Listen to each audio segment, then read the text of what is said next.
ready to go?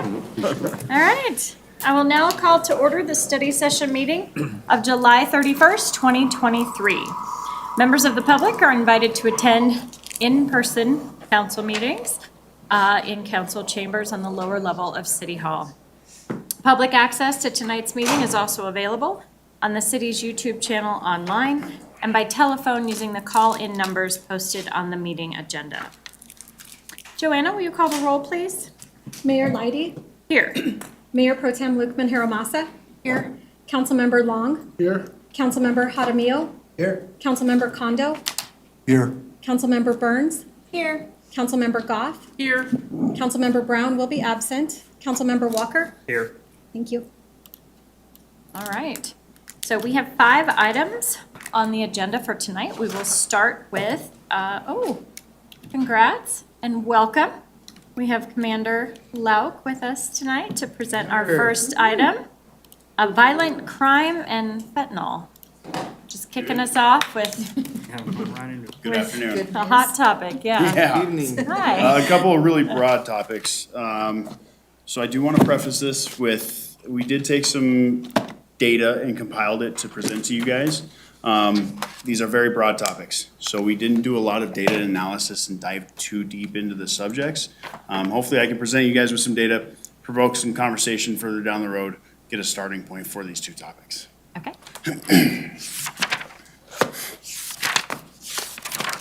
Alrighty. So, as previously mentioned, violent crime and fentanyl, these are going to be presented as 2 different topics, not in correlation with each other. This was working 5 minutes ago, I promise you. Purpose is to provide an overview of violent crime trends and information on fentanyl, state of Colorado, Adams County, and the city of Northglenn. So for violent crimes are reported municipally to the state. These are what is deemed as violent crimes that need to be reported to the state. It's the murders, the robberies, non-consensual sex offenses, and assaults. Typically aggravated assaults for the violent crimes, so we'll go through some of the data on that. So for the state of Colorado, here's some numbers for you to review. 2020 to 2023 year to date. You see a 12.4% increase in 2021 from 2020 and a 3.4% increase from 2021 to 2022. Not a fortune teller. I don't want to predict what's going to happen in the future, but that's the numbers year to date for 2023 for the state of Colorado. Crime breakdown. So this is the breakdown of those 4 reported crimes to the state and the numbers coinciding with those. Give you a second to review those. I wanted to bring a broader picture to the state level, so when we whittle it down to Northglenn, you could see how we are in comparison.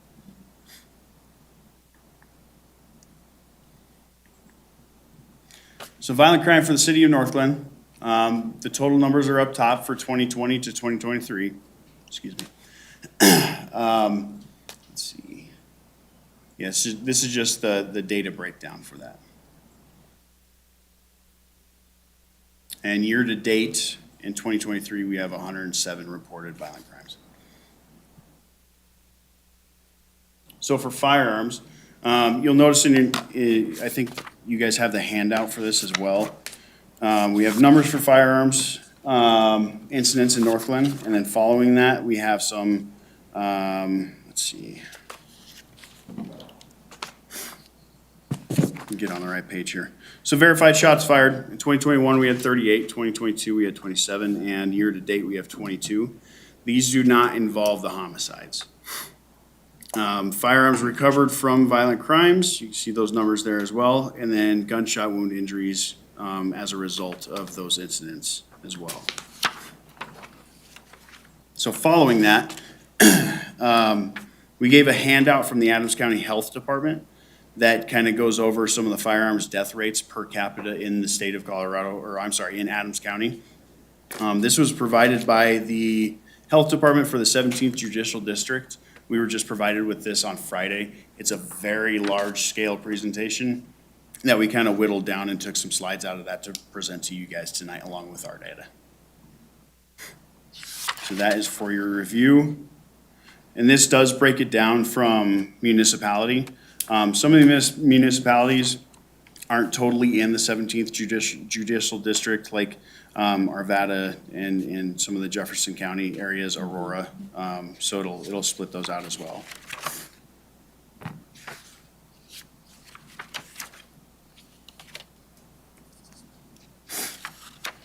And then it goes on to present Adams County firearm deaths by municipality, broken out by the municipality. And that will include suicides and unintentional deaths as well. You have to excuse me, I got a dry throat tonight.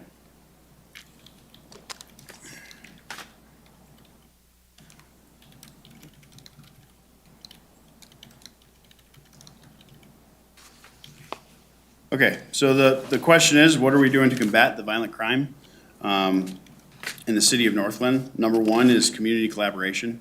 So building the strength, the ties with our community, having an open line of communication and creating public trust and police legitimacy is our number one goal to combat our violent crime. Education on violent crime as well. So that comes a lot through social media and presenting the facts like we are tonight. One of the things that we've done is started to work with apartment complexes to identify and evict violent offenders. That's just a small snippet of how we're working with the community right now. When we identify these violent offenders, we have some good ties in our community with the apartment complexes that will help us get those offenders evicted. Data-driven approach, so a good example of this is our flock, our tracking mechanisms for license plates. They track everything from felony warrants, vehicle was used in a felony, stolen vehicles, a lot of things that are tied to violent crime. So that's a good example of what we use for a data-driven approach and trying to triangulate sources for violent crimes. We also do directed patrol. Keep officers informed of data and locations where violent crimes are happening. Train officers for tactics for violent crime. Direct enforcement efforts to identified areas as well.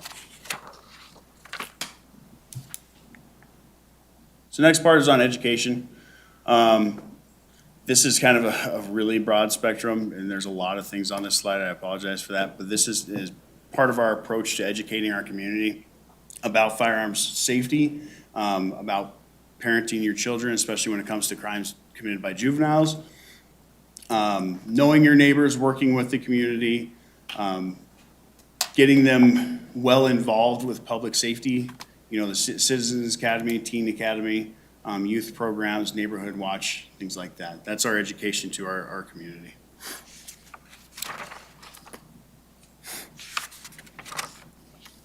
So next is going to be, So Commander, can we Yes, ma'am. do questions on the first topic? sure, absolutely, I'm sorry, yeah, Great. absolutely. No, it's okay. It just Yep. seemed like a good breaking point. Yep. Councilmember Burns.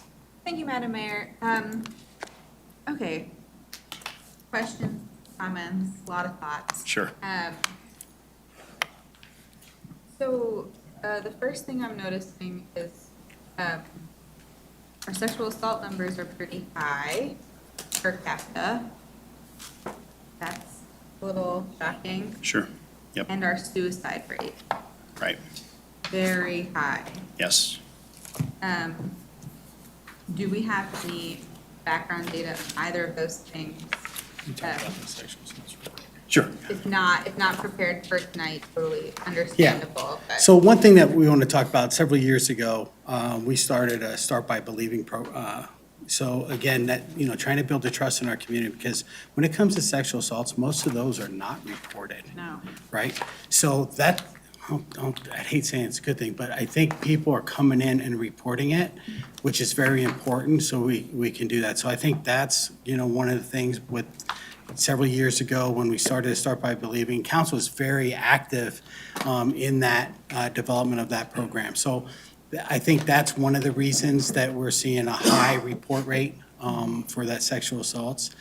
Suicides, again, I think that's, for us, it seems like it's really up per capita, so when they compare us to 100,000, as you see in the Adams County, from the Adams County Health Department, we really don't have, the data on that, trying to dig down deeper of demographics, I think is another way we can try to dig deeper on that, seeing, and then break it down by the age groups as well. So there needs to be more digging onto the suicide. But you can see, we have a lot of, if you look at those Adams County Health Department, we're high in firearms stuff in there for our city. We're, I think, 7% of the population for Adams County, and some of those numbers are north of that. So, we really need to look at that. And some of our areas in housing, last year, you looked at the numbers, in 2022, we had 7 homicides, right? And so many shootings. I can tell you a lot of those came from outside entities coming into, most of them, we made arrests outside of our city. One of the things that was on this one slide that we want to make parents aware is the social media effect when it comes to bringing violence into our communities. A lot of these house parties and everything else, they would publicize on social media, and then you'd have a pull from Aurora, Denver, some areas, Arvada, where they're bringing in individuals, and then they get there, and then all of a sudden they have problems, and then you have shots fired, right? So that's why we're saying that education for parents, being aware, neighborhood watch is great. So you get to know your neighbors, and you have to leave your kids at home, your teenage kids at home. Your neighbors are watching. And once people start showing up at a house, they need to call us right away. So we can interdict that behavior as quickly as possible to reduce any violence that may occur. But we've seen a huge, at least 3 of our homicides are due to people battling on social media and coming into our community. Several of our other shootings are due to house parties, and they come back by and do drive-by shootings, as we saw in Fox Run. So I think that's a big thing, and parents sometimes don't realize, if your kid's been in trouble and everything else, you need to put your hands on the wheel of that child. And what I mean by that is, you need to search the room. One of the the kids that were killed in our community on that robbery or burglary, and then ends up shots fired, it was found out that he was carrying guns to school all the time, right? And so, but he was also on an ankle monitor. So if a good thing is, if your kid's on an ankle monitor, you better search the room to make sure they don't have any other weapons and everything else. So again, that's some of that parent education that we probably need to engage in a little more. I hope that answered your question, but I went on several different No, topics. it's totally fine. Because I guess too, just like around like our sexual assault numbers, like is that in potentially in relation to our location to like Regis University? Because like we don't have like a university as well within our Correct. town Yeah. that could potentially lead to those numbers. Let Megan, what I'll do is I'll write this down, because I would love to get with our victim advocate who deals with this, and then our sex offense detectives. And, let me write that down. And some of the questions that you're asking, those are great questions, right? Trying to really dig down to some of those data points that what else are we seeing?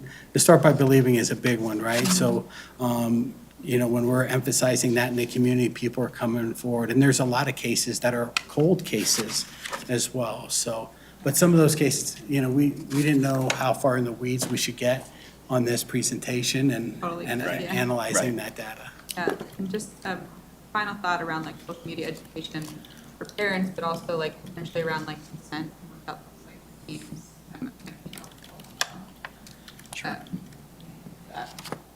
Yeah, thank you for reporting on this. A little bit of a downer. Yeah, But thank you for looking into this stuff, bringing. absolutely. Councilmember Condo. Thank you, Madam Mayor. I have 2.5 questions and a request. I'd like to go back to slide 11, because I just want to understand that. When you have verified shots fired, so that's a weapon discharge, not resulting in death or injury. Am I getting that definition correct? I'm sorry. No, Page verified 11. shots fired is when we get shots fired calls and we go out there and we find casings. We just Okay. verify that it's actually gunshots. It might not, and that's not related to anything else. So there was no people shot or homicides in this case. Gunshot wounds and injuries, these are just injured. And then the deaths, the homicides are on the previous side of 7. So if you add those up, I mean, that's 16 people with holes in them, in 2022, which is way too much in our community. Okay, I gotcha. Thank you. And then we're recovering firearms all the time right now. So that's one of the things that we've seen, a huge bump in that recovery of firearms. And they're carrying it, right? So we're catching felons with guns all the time, so. So my second question, or more of a request, is going back to page 9, or I'm sorry, page 8. So I'm just looking at the number of crimes reported, just starting in 2020, and I just wonder if we could go back a couple more years just to get a flavor of maybe pre-pandemic. Sure. Because it seems to me that the pandemic has kind of brought forward a lot of things. Right, Social ills and things of that nature. right. That it would be useful to kind of see what that trend is looking like, and then what the effect of COVID had. I will tell you that I was on a ride-along last Friday with North Metro Fire, and it was shocking to me as we were responding to an accident on 104th and York area, but as we were turning from Irma to go west on 104th, there was this guy in a white delivery van, and he was so upset at this large semi-truck, he literally stepped out of the van, grabbed a rock, and threw it at the semi-truck. Thank God he didn't throw it at the fire engine. But I'm just thinking to myself, boy, there are a lot of people with anger management issues out there. Yeah. And so I'm very curious as to seeing how perhaps COVID pandemic might have exacerbated, made that a lot worse. So that's my request. Sure. And then the other question that I have, half question, is you're talking about, I think, having a gun-safe program and things of that nature, gun storage and gun-safe program on page 13. Does that also include gun locks? Does include gun locks. Yes. Okay.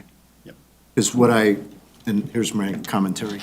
I was at the Buckley Space Force Base, and I go in the bathroom. That's not the exciting thing. But in the bathroom, there's this ad or flyer that says, literally, I mean, a lot of service members are committing suicide. And so it was advocating for gun locks, because, that extra 30 seconds that it takes you to go find the key and unlock that gun might cause you to rethink whether you want to blow your brains out. So I wanted to be sure that, yes, gun locks is part of our strategy. Yes, sir. It is. I guess I shouldn't say that. I went to the bathroom. I saw this flyer, and it was very impactful. Thank you, Madam. Councilmember Walker. Thank you. Just a reminder to our residents, the Adams County Sheriff's Office also provides free locks for guns too, if you're ever in there. Chief, my question is, I think it's one of the greatest, well, it's a question and a statement in the same, but the Gun Safe is one of the greatest programs I think we have here in the city. And I see, regular communication about it, once or twice a year, but how is our take rate on that, and what do you think we could do better to get that out in front? 'Cause So those are some numbers that we can throw out, but I think, especially after seeing the numbers, I was at the chief's meeting when I got the presentation from Adams County Health Department, and there's a lot more, and there's, in our area, you never want to see, for some of the stuff that's happening, a heat dot over North Glen, right? So, some of the things that, trying to digest some of that information that was given there, but what we need to do is, I'll get you numbers on, and then just start promoting it more. I think that's it, on our social media, trying to get word out there. If you guys are out there, like tomorrow will be a great time to talk about some of the stuff that, the worst, these weapons are taken in burglaries, are taken by kids that shouldn't have, in the family that have possession, grab possession of those. So the more you keep that stuff secure where they can't touch it, or don't leave firearms laying around. I mean, there was a case in Adams County where, they had it was a deputy, I believe, that left their firearm, and, their child got it and ended up killing, themselves with it. So it's horrific. Let's make sure we're responsible gun owners, And and North Glen is awesome by offering this rebate program so they can safely secure their weapons. So thank you for that, by the way. That was it. Thank you so much, guys. Yes, sir. Appreciate it. Mayor Pro Tem. Thank you, Madam Mayor. I have lots of things. This was actually a request that I brought forward, and it was after, it was beginning of January, I think, that we just had a lot of back-to-back Sure. shootings, and so residents were asking, is it safe? I'm like, yes, it's safe. What are our police department doing? And I had a brief meeting with chief and deputy chief just to learn about some of the things that are being done. And so it's so important for us and for our residents to understand the different layers, which I'm glad Chief kind of talked about in terms of when these shootings happen, and people don't understand, well, where is it coming from? So you touched on, like, the house parties are, is one potential area. Other issues like domestic violence, I believe there were quite a few cases, and something else, laws, of course, too, with people, being released and Right. repeat offenders and whatnot. So I don't know if you can touch a little bit on that. And it's been one of the things when they reducing crime, so we don't have, for social justice, not to put as many people in jail and certain things. But when felons have guns, that was one of the things that I was like, whoa, they already showed that they don't have responsibility enough to carry guns. Reducing it to a misdemeanor is not the right thing. So they're looking at stuff that, trying to back that out a little bit. So, because we are seeing so much, firearms in the hands of felons that shouldn't be touching it. One of our homicides, it might be a justified shoot, could be a justified shooting, but he's a felon that had a gun and shot back. So that's the only thing we could charge him with, a misdemeanor, by taking someone else's life. So some of that stuff we really need to look at and see the consequences that we have. The other thing I want to talk about that you brought up, that I just want to go in more detail on our flock system. So most stolen cars, they use, it's for other crimes as well. So you have your robberies, your drive-by shootings, your smash and grabs. I mean, when your drug dealing, all of that comes with stolen cars. We've had so many hits on our flock system that you guys approved for us to put into the city this year, that our officers on nights are on them right away. We've recovered steals, we made lots of arrests. We're working with Thornton's impact team because they're kind of undercover. They have unmarked cars and everything else. And so we're getting so many hits that they're coming in and helping us. And we're making working with other agencies, making, great strides and taking some of these individuals off the street that are violent. But what that does is once, and a lot of them run from us, right? We don't catch them. We have a no chase policy. They take off and run from us. But what's in their head, when they come into North Glen and those flock cameras capture them, our officers are on them.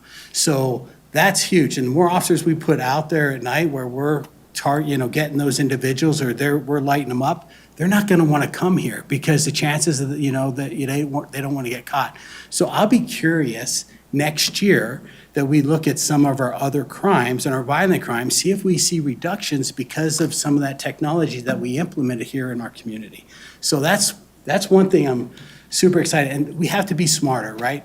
So talking about the officers' tactics on how they get things.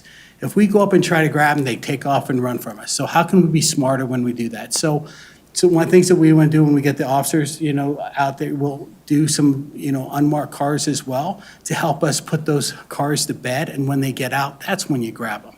You don't try to grab them when they're in the car because they're a danger to society when they're trying to get away.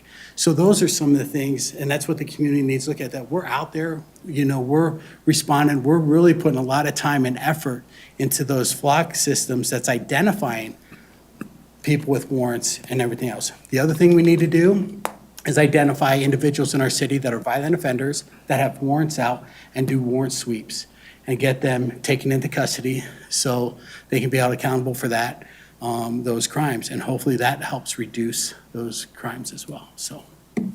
That's all great. Thank you so much, Chief. I think that's important when we have these conversations with our residents, that they understand there's all these different things that we are doing. A couple of other things that I believe I had talked to you before about, but along that education piece, I know I worked with a deputy in Larimer County who investigates like sexual assaults, online predators, that sort of thing. And there's codes out there that he was educating parents to look out for. So I wonder if, I think maybe it was you that mentioned that there are like some slang or things that parents can be educated on to look out for in their kids' like texts or social media that's indicating they might be about to get into some trouble, whether it's attend a party or, you know, something that might get out of control. That might be an article. I have to get with Paul Jacy and Gene Mahan, who are detectives that deal with the internet luring crimes. And, you know, to see if they can come up with a list that we can maybe do an education. So we can do that too, try to put something out on that as well, so. Yeah, I think that would be amazing, just because parents don't know. You know, parents need some help if they're going to help, you know, look out for some of the things that their kids are doing. And I think that would be great action steps under that education, because these are all great. But I know the reason we asked for this is to be able to support our PD. And, you know, how we can do that would be great. The other thing is gun storage, gun safe, as Councilmember Walker said, I 100% agree. It's such a great program. Education around that, you know, parents just don't realize, sometimes they don't clear a gun correctly, for example, and they think it's unloaded and there's one in the chamber. So education around that too, just throwing that out there. I think that was one of the things Chief, you and Deputy Chief were very excited about, is doing this education piece. I think the accidental, you know, that's another, if you look at that form that we handed out, the accidental shootings that occur in our city, that's a lot. So I think that's Yeah. point, you know, taken. So we really, again, looking at this information and seeing how we can come up with strategies to implement some tactics to reduce that. The Teen Academy, you know, that is a big one. You know, that's building those bridges with the youth in our community. You know, and they need to take it serious. It's not you know, playing Xbox or PSP or watching the violent shows. I mean, they need to take things serious if they hear about guns in the schools or everything else, or they're at a party where someone's playing with guns and there's gunplay. So, you know, the more that's safe to tell, the numbers are down right now, and we really need our kids to, you know, really say if they see something, they need to speak up as well. And I think through that Teen Academy, that we build those relationships with those kids. So that's another thing that we really want to make sure we get, you know, kicked back up. Obviously, I'm very passionate about this subject. You touched on the flock, that was my other question, so that's fully up and running. Yes. That's fantastic. And then the very last thing, I'll leave it at this, is that education around consent. I know RAINN, RAINN, is a good partner, and they have a lot of information. I've worked with them before in some of the self-defense classes and teen girls, understanding what consent is, and just at a young age, because most assaults, sexual assaults occur for girls between the ages of 16 and 19. I think that's the biggest age group. So I don't know if that's something, as an action step, is partnering with one of those organizations that, you know, can do that, some classes around just being firm on their no, and there's a lot of assaults happen with people they know, unfortunately, too. I think our SROs, you know, some of the stuff that we need to have them come and table and bring it to the school district and partner, you know, because we do a lot with the school district. I think some of these other programs, and not only, you know, girls, but also, you know, boys doing the right thing and right stuff, and what that means as well, right? So, so we can do a lot more on that forefront, especially seeing those numbers of sex assaults in our community. That's all I have. Councilmember Kondo. Yes, I'd like to add to the comment from Mayor Pro Tem about programs for teenagers. And it just so happens that being a North Metro Fire Rescue Department board member, I had the privilege of attending the graduation ceremony for the teen hook and ladder event last week. And I think this is like the 8th or 9th year running between North Metro Fire and Thornton Fire Department. So what was impressive was seeing about 25 teens going through a week-long program. Tim, you might be familiar with this. Very much so.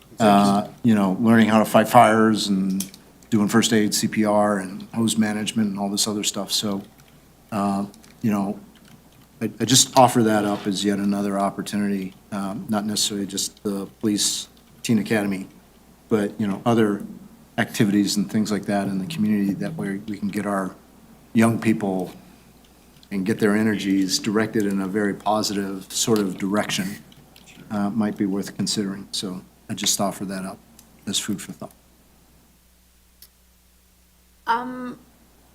As much as it is connected, how does this work with your partnership with Adams 12, and how much of this is part of the presentation on Thursday? So not a lot of this is part of the presentation on Thursday. That's going to be more directed towards the schools and the parenting side of it, the SRO side of it.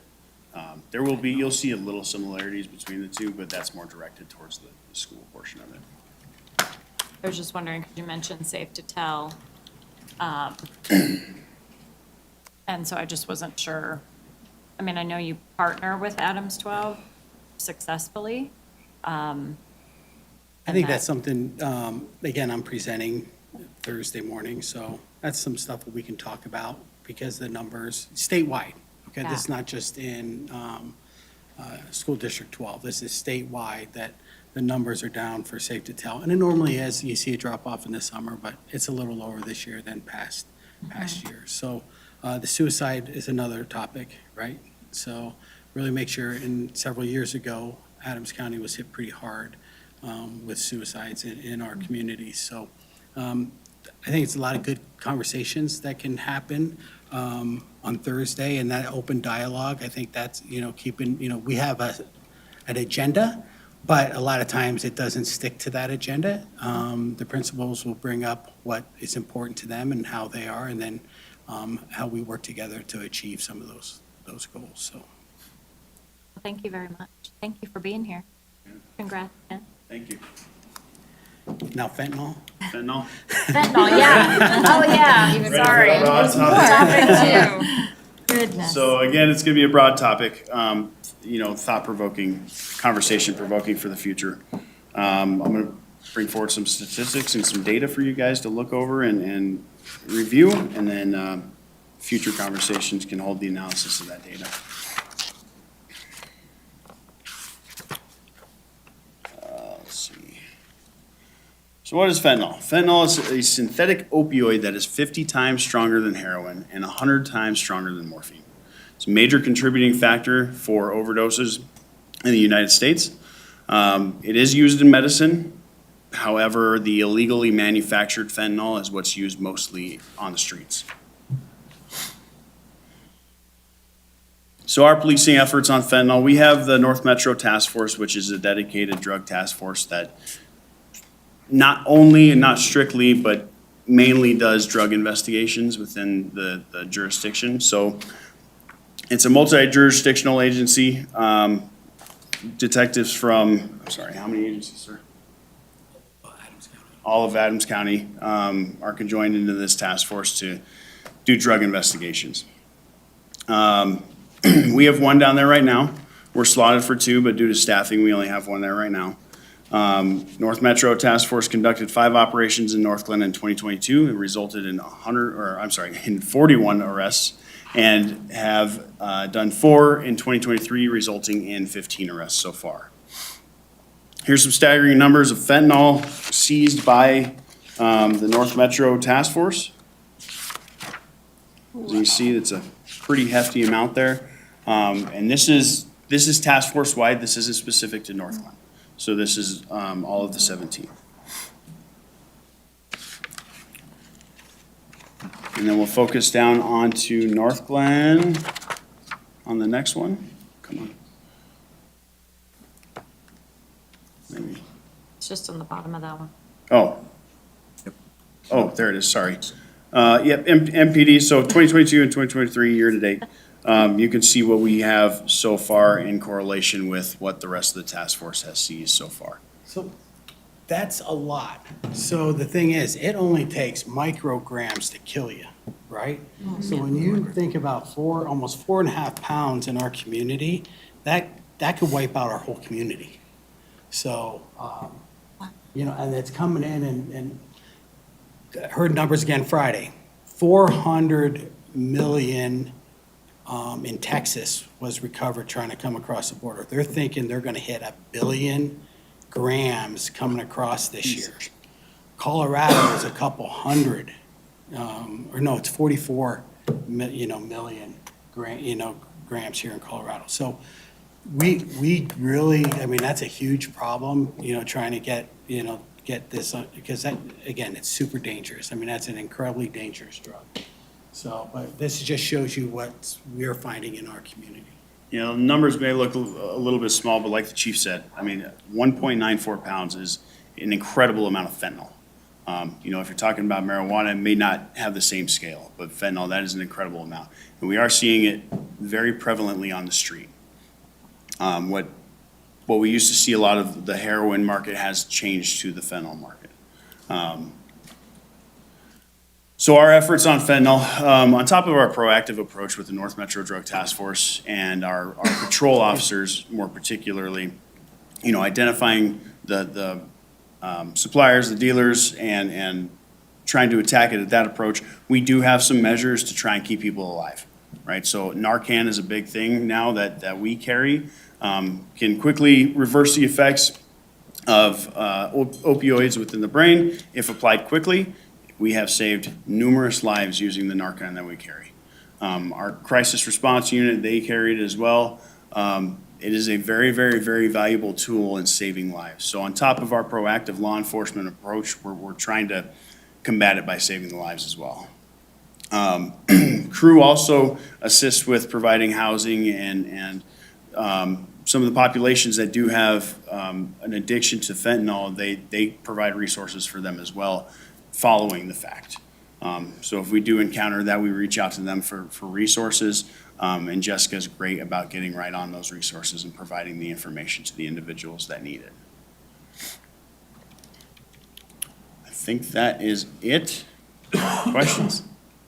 Off the top, really quickly, do you have what you need to stay protected as a police unit? Yeah, 'Cause, I especially mean, when they come in contact, especially the blue pills, the powders, they don't touch. So the officers on the street, when they come across an unknown powder substance, they're not digging into that bag, they're leaving it alone. We have scanners, scanner that we have to, get where it can scan through the bag and identify. A lot of that stuff we just bag up and go to the lab. One of the things too with the blue pills, right, the fentanyl pills that are out on the streets, that's what we primarily see. I know there was a scare with the Skittles, the different colors, but we haven't seen that here in Colorado, or in Northland or Colorado. We're seeing the blue pills. The problem with those blue pills, we found in prosecution that they test differently. So that shows that the labs, that they're using isn't consistent. So you might have a fentanyl pill or a blue pill with no fentanyl in it, and then you have another blue pill with a deadly amount in it, right? So it's a Russian roulette when they're taking those blue pills off the street. So, yeah. So part of that, right, is, so the tip of this pin, the little ball on the tip of that pin is all it takes to kill somebody with fentanyl. They're manufacturing them to look like Percocets, right? So they can pass it off as a pharmaceutical, where in reality, who knows what else is in there? We know there's fentanyl. So if somebody's caught with these pills, it could be a mixture of literally anything, but there's fentanyl because it's cheaper to make. So that's how we're finding them, is disguised as pharmaceuticals.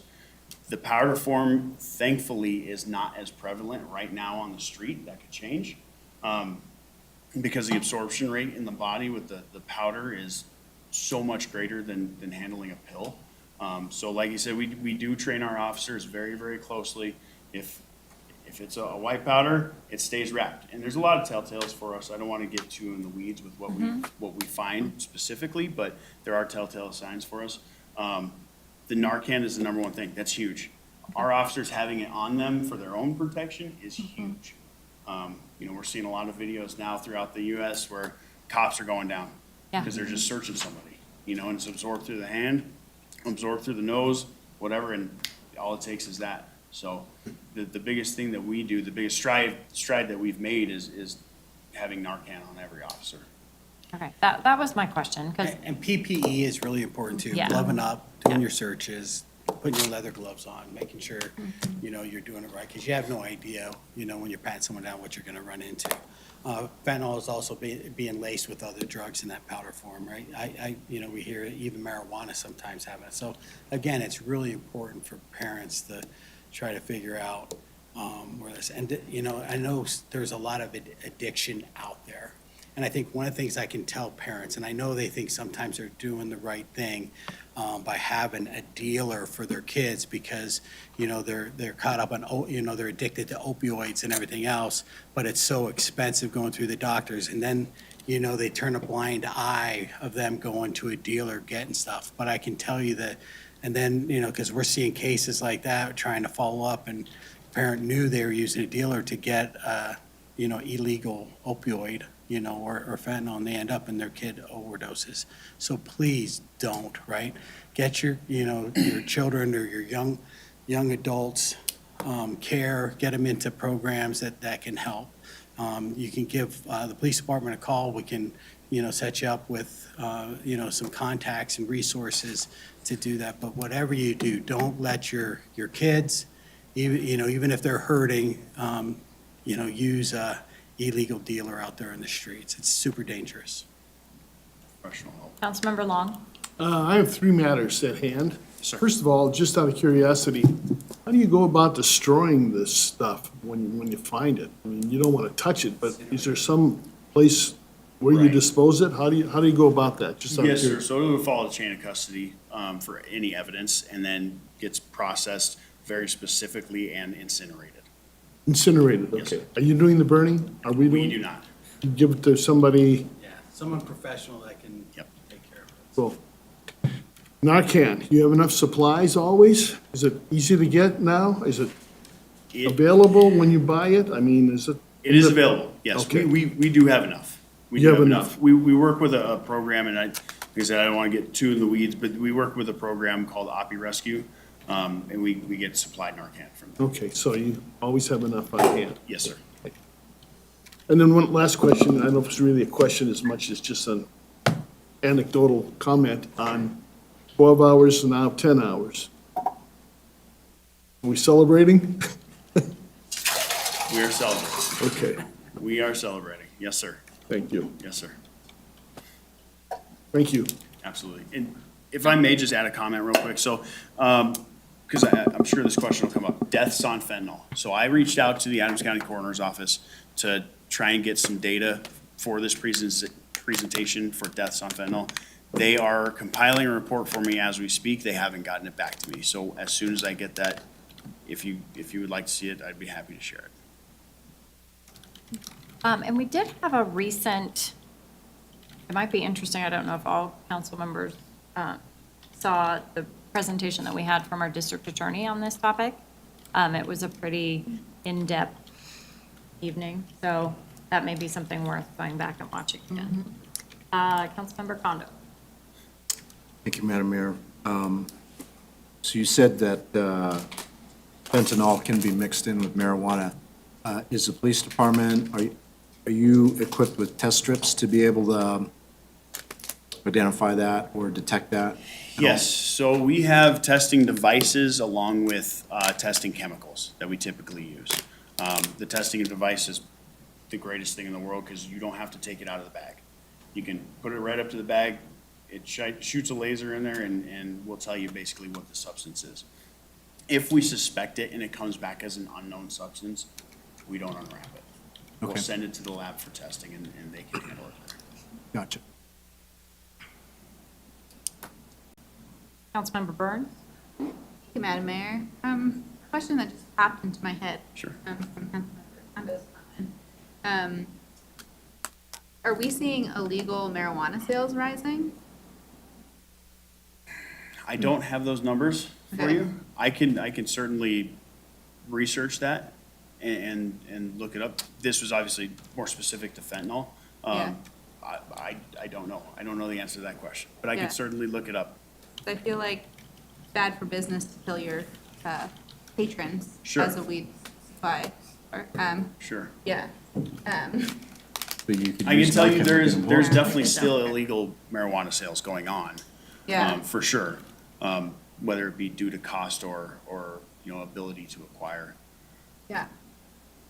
That's interesting. My other sort of like thought, comment, question is on, any education around the difference between the way we talk about and look at fentanyl versus OxyContin and the opioid crisis. As someone who was given fentanyl after the challenging birth of my son. Sure. It seems like as a society, we are more demonizing one and sort of moved on from the other. And I would love to know sort of like the difference as to why that is, and like sort of like, I understand like with the OxyContin and opioid epidemic, that was a systemic business for people, and sort of like, and you brought up that fentanyl is coming over the border from Mexico. When I did my own research on this, it looked like fentanyl is owned by a German company. So just like, it doesn't seem like then it's true fentanyl, correct? Right, so there's two different types that are mainly out right now. One is the pharmaceutical grade that is made by pharmacies. The other is the illegally manufactured fentanyl. So the illegally manufactured fentanyl is the one that's typically crossing the border illegally, and it is made with somewhat of the same substance to create the opioid of fentanyl. Both are synthetic, so the illegally manufactured one is just not used in pharmaceutical practices. But to go back on that, so one of the things we're trying to do with the opioids, it's with the commission, and that's one of the things that overprescribed and everything else, getting people hooked. But then they don't have access to it, but they still have that addiction, and then they find it in the illegal market, right? So, and I heard just, going through, being on the opioid commission here in Adams County, they say only 15% of addicts that go through counseling are successful.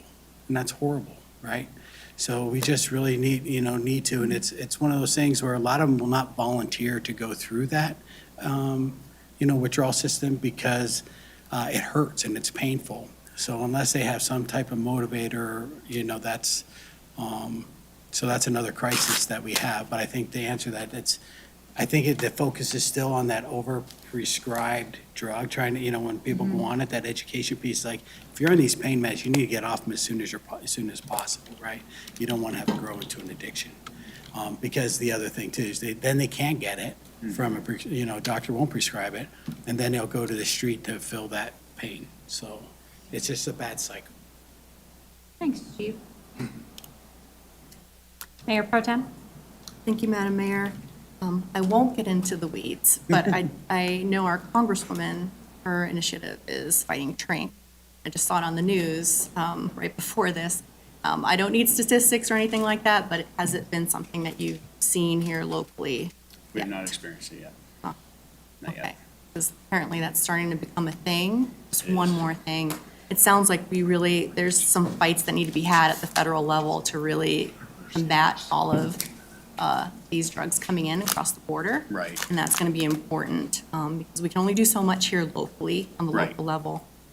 And then, is this a topic that is going to come up on Thursday as well? Because I know we've It had will. conversations, about educating kids and what that looks like and how dangerous it is, not even one pill, that sort of thing. Absolutely, yeah. So great. the comment was made that the education portion of it, especially for the kids and identifying different pills and who you get it from, stuff like that, that will come up on Thursday.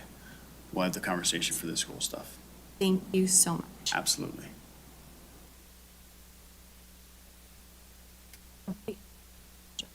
That it? Thank you. All right. Thank you guys so very Thank much. you. Hope to Thank see you. most of y'all tomorrow for National Oh, Night Out. yeah. Oh, yeah. Good night. All right, next topic, land use and housing initiatives. Sarah Dusenberry, our senior planner, is very patient, has been rescheduled. Welcome back. Hi, thank you. Take it away. Awesome, great.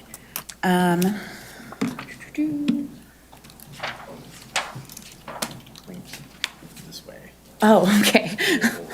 Okay. Gotcha. So tonight, as I said, it's going to be discussing some land use and housing initiatives, kind of continuation of some previous discussions. So just as kind of a purpose, provide that updated information and receive council feedback and consensus on some of these kind of policy directions. So for a quick overview, just going to briefly look at our previous discussions on housing, looking at kind of how we've defined a policy level of impact, and then how that applies to the comprehensive plan, as well as some of the state legislation and the kind of local policies we're looking at proposing. So first, for our previous discussion, we've had 3 big ones in recent years, June 2019, the end of last year with the housing study, and then the adoption of the comprehensive plan. For this first one, for the North Glen housing policy discussion, from 2019, so it really comes as a result of the kind of Carl's Farm development and questions around if North Glen is still affordable for first-time homebuyers, especially kind of looking at that income level of firefighters, teachers, nurses, et cetera. And from that outcome or kind of discussion, the kind of staff takeaway was that there wasn't a clear direction on how to define affordable housing from a policy standpoint. There is a desire to maintain accessible housing to first-time homebuyers. And then there were also concerns about aging in place populations and their ability, or our ability to provide for the senior population an option to remain in North Glen. There was kind of from that meeting, a request to kind of consider more information by council. A further discussion was not brought back, though. The next one really comes into that kind of end of October out of the kind of DOLA grant. So in discussions with about the comprehensive plan and our approach, council requested that staff does look at affordable housing within the comprehensive plan. So staff was able to find a grant to kind of help with this, which is the Innovative Housing Strategies Planning Program grant, or IHOP. Don't know how that happened, but it did. And that grant allowed us to conduct a housing study, housing needs study that we were then able to utilize in the comprehensive plan to inform our recommendations. Another part of that grant, of course, was to the kind of good faith effort of adopting policy that furthers affordable housing in your community. And from that discussion about the study itself and the comprehensive plan, staff has moved forward with the overlay districts and expansions of accessory dwelling units, which will be discussed in detail later. And then finally, the comprehensive plan, as I said, it utilized the study in order to kind of create those recommendations, as well as the public input, public and stakeholder input, kind of as a whole for the process for the comprehensive plan. And the recommendations and the goals really centered around retaining residents that were likely to transition out of North Glen, diversify housing types to accommodate all stages of housing needs, and then finally improve affordability for our current residents. And so from there, with those kind of 3 in mind of this is currently how we're going with our policy direction, we wanted to look at then the impact of those policies on affordable housing. And we've kind of divided up into a high, medium, low. High being something that is more likely to have mandates that affordable housing be included in housing developments, often called inclusionary zoning. So it could be something as simple as 10% of all units need to be considered affordable under whatever criteria the city sets. Looking at a medium is more of your incentive or assistance-based approach. It doesn't require affordable housing, but it makes it easier for developers to put it into the housing. So essentially, it could be, say, you want to put 10% affordable housing. If you do that, we will allow maybe a density bonus, which would just be an increase of number of units per acre. So instead of, say, 3 units per acre, you could have 5 units. And that's a really small number, just as an example. And then low would be more of your neutral stance. You're not going to hinder the development of affordable housing, but you're also not going to help the development of affordable housing. So it's really that kind of neutral, we're just going to let it go as it goes. So looking at the comprehensive plan and kind of going through each of these goals and their level of impact. For the first one is really, it's a low level. And that's because the goal and the policies don't necessarily kind of specifically target affordable housing, but they do allow for more residents to improve their housing through specific kind of incentives or assistance that could create a more affordable living situation as opposed to maybe having to buy new somewhere else or even within Northglenn. So it's just kind of those opportunities to, if you want to stay in place, we are able to, we could look at programs that could assist that. And so, as I said, they're not specifically related to affordable housing, but some of those assistance programs, if we do implement those, so things like low-cost loans or the viability of further targeted incentives, could kind of push that into a medium level. That is taking a little bit more of an approach that's more kind of preserving the affordability of your home through those programs. But right now, since the kind of policy is just to look at the feasibility of them, this one is more on that low level. Looking in terms of the kind of housing diversification goal, that's a little bit more of a medium to low, and that's because it does call for regulatory amendments to expand housing options for residents, as well as looking at removing some of the financial and even regulatory barriers for developers. And this is where the kind of overlay districts and accessory dwelling unit expansion policies kind of came out of this goal primarily.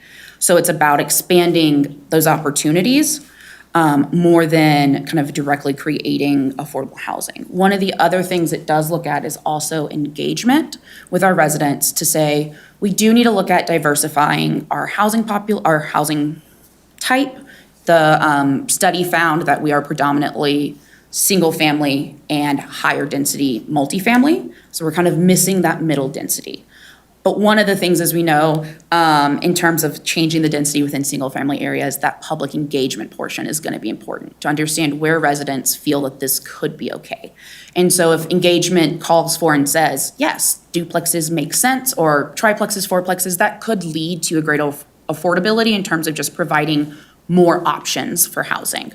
But right now, it's at that medium to low, since it's really just calling for the public engagement side on that. And then finally, for improving affordability, again, a medium to low approach. It's not specifically calling for the creation of more affordable housing, but the preservation of affordable housing that we already have. We have a higher percentage of affordable housing in Northglenn than adjacent jurisdictions or even the surrounding the Denver MSA. We are relatively more affordable, but we do still have a high percentage of cost-burdened residents. So it's affordable for the region, but doesn't necessarily mean it's affordable for every Northglenn resident. So it's looking at that diversification of the housing, even potentially calling for market rate housing to provide further options for people to move up into and potentially out of those lower cost units. So other residents could potentially move in. And really just looking at that greater, that variety leading to that affordability. And that's not to say that we can't also promote in new affordable housing units. It's just saying that we do have a relatively high percentage at the moment. And so kind of go back. Overall, based off of these three goals, our approach is kind of medium to low, leaning more towards low, where it's kind of indirect help, but not super, not a ton of policy saying we need to change X in order to increase affordable, et cetera. So it's kind of at that medium to low level approach overall. So now looking at kind of how the medium, high, low goes into the state policies for SB 213, it was really overall intended to increase housing across the state. It doesn't specifically call for affordable housing, but just the increase of housing. And one of the ways it did this was through the mandates in terms of types of housing, in terms of middle density housing within your single family areas or just by right in the city, and even along travel corridors and train corridors, which Northglenn has both in terms of increasing density for high density multifamily. Those were ultimately removed as from what passed out of Senate and then was not passed at the House. So it doesn't mean that they couldn't come back, but that was just kind of the final version. Those were ultimately removed. There are still mandates that are included in the version that the Senate did pass in terms of reporting on just types of units you have, planning elements, as well as some other land use regulations. So overall, SB 213 is a high-level approach to housing. Now, it doesn't necessarily call for specifically affordable housing, so it still may not improve that situation here in Northglenn, even if it does go through. The final iteration is likely to have minimal effect on North Glen. This is because we have completed a housing study, so we could update it to meet any state requirements. DRCOG is also looking at taking a regional approach to kind of help in response to SB 213 in terms of housing needs and a study on that, in that realm. And then those land uses that I mentioned, we actually already allow them. We allow accessory dwelling units, we allow manufactured housing, so those changes aren't gonna really affect North Glen. Moving on. So again, as I said, if those land use preemptions were retained, so the requirement that by right you can, I think it was up to 6 units, that would, in terms of affecting our policy through the comprehensive plan, especially would make that engagement side of things that we have in there to see, should middle density, is there a place for it in North Glen? That becomes moot, because if it's a use by right that we're required to do, then we don't have that engagement. On one side, it does help with our increase in diversification of our housing types. On the other side, it doesn't have that public process, so they may end up in areas of the city that doesn't make sense for North Glen. Looking at Proposition 123. So this was created to provide fiscal kind of means, so money to help with the increase of affordable housing units within a community. This is an opt-in program. We don't have to take advantage if we don't want to. It does call, in order to take part in it, a fairly comprehensive strategic plan that really outlines what programs or policy changes you're going to make in order to increase your affordable housing by 9% over 3 years.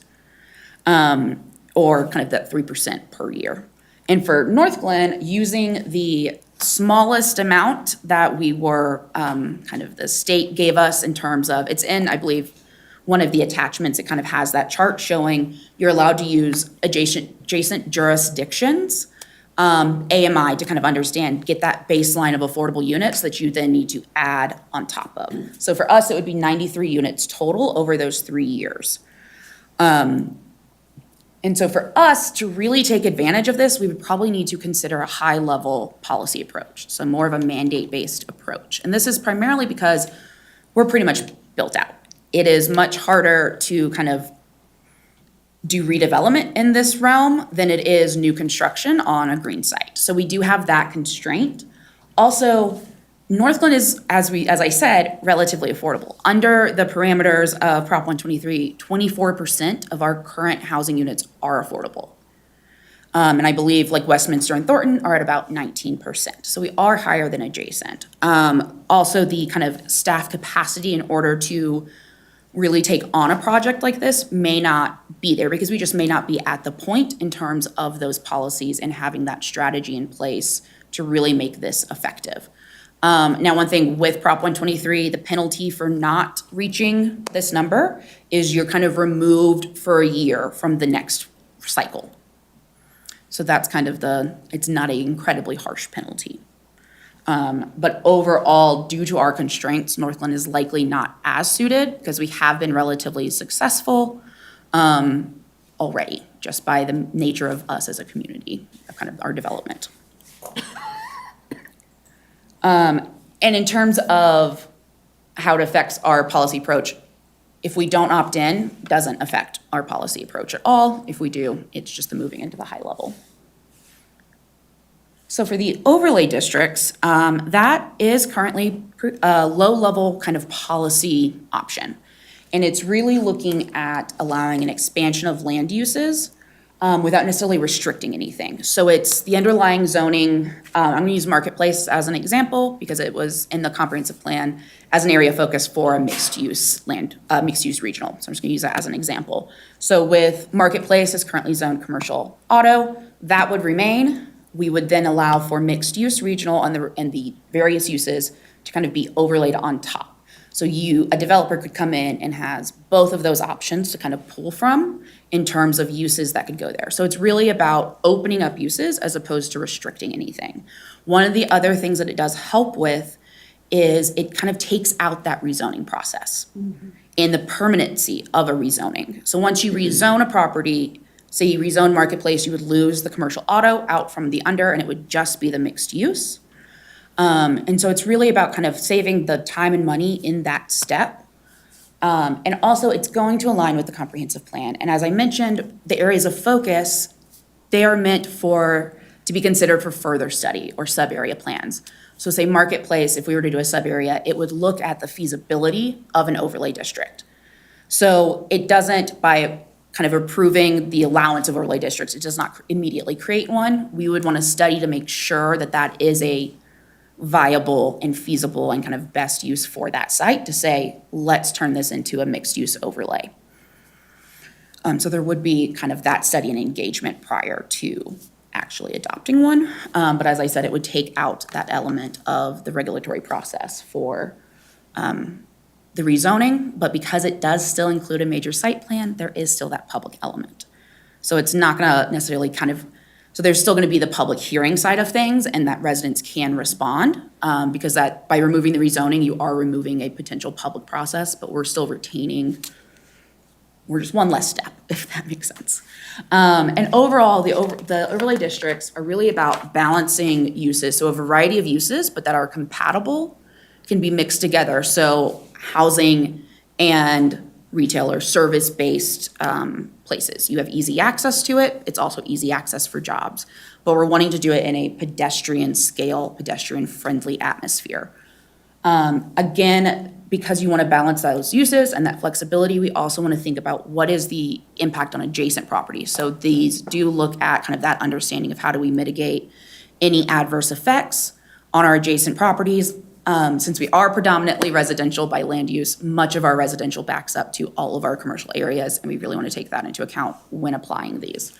It does allow for an investment in often underutilized areas or awkward areas that may not be as enticing to developers. This could provide, and say you have an expanded amount of options, and it could be enticing. And then finally, that pedestrian-oriented design principles, meaning we want the focus to be on how pedestrians experience the space as opposed to, say, how cars experience it. So currently with Marketplace, it's a fairly car-centric development based on the expansive parking lot. So the shift would be to have more pedestrian scale type amenities, even park-like amenities, et cetera. And this is also a direct call out from a policy within the land use section as well, to have more developments be pedestrian focused and more comfortable for all residents of any ability. So those are kind of the overarching, what the kind of overlay hopes to accomplish.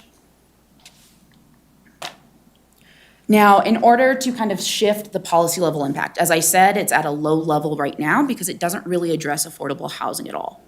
One thing we can look at doing is adding language that would be, medium level would be those incentives to include affordable housing. So it could be the density bonuses, as I mentioned, potentially an expedited review process.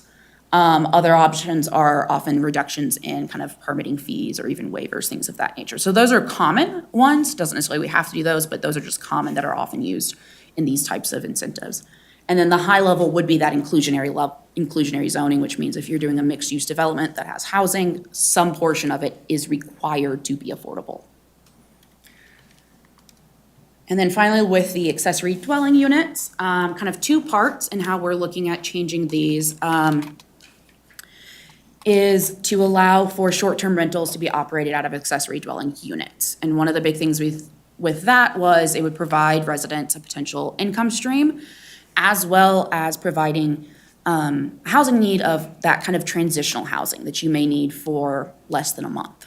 If you're between apartments, leases are up and start at weird times. If you're visiting for business, things of that nature, it just provides another kind of housing need, provides for it. But one of the big things that we wanted to kind of mitigate against is property management companies coming in and buying up long-term housing units, because they would likely buy the main house and they accept just the whole property. So by requiring that residents who operate a short-term rental out of an ADU just remain on the property, it is still keeping a housing unit, a long-term housing unit within North Glen and available, as well as providing, again, that potential income stream and the transitional options for other people. The other one that we're looking at, again, is kind of addressing issues of cost for residents to hopefully make accessory dwelling units more accessible to them by looking at providing prefabricated or manufactured options. And they would be approved they would still have to fit within our current UDO standards as well as our building code standards as well. So that wouldn't be any less quality, it's just, it happens to be a prefabricated option. And so that really could help with reducing the kind of time and cost burden of going through design and construction, especially in the kind of current climate in terms of finding contractors to do work is difficult at the moment, especially on smaller jobs. So we're hoping that by providing these options, these more kind of expedited options almost, that it opens up that as an opportunity for our residents. And again, that doesn't necessarily address affordable housing, but does kind of open up more housing options and even an income stream to help our residents. Yep, so medium to low. So it allows for that increase in the potential, as I said, but doesn't directly call for it to be affordable per se. So for next steps, just looking kind of for your consensus on the current policy approach, especially the overlay and the ADUs. And if we have good consensus to move forward, we'll look at the kind of public hearing schedule for those. But that is everything that I have. Sarah, Okay. can I ask you a question? And it Yes. may be on other people's minds as well, is the most recent presentation we had for the senior housing over by the marketplace and trying to figure out, I mean, I'm still stuck on the word affordable.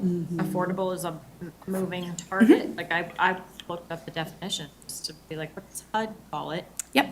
That's a moving target. That's totally different for me as it would be for somebody else. So when we say we're committed to affordable housing, that's gray for me. And it makes, all of this really hard to discuss. But then, side note, I started looking up the Carl's Farm Senior Housing Project. I can't access that. So do you guys know offhand who's the person that's doing that? The Carl's Farm Senior Housing? I can't remember who they are off the top of my head. Okay, so I mean, But they're a group that's gonna be providing below market AMI, just a median income housing. They have a percentage breakdown of what they will be having in terms of market rate and non-market rate, but the majority of it is non-market rate. non-market, okay, Yeah. so these are different terms. So a couple things on affordable. Yeah, There is no clear definition.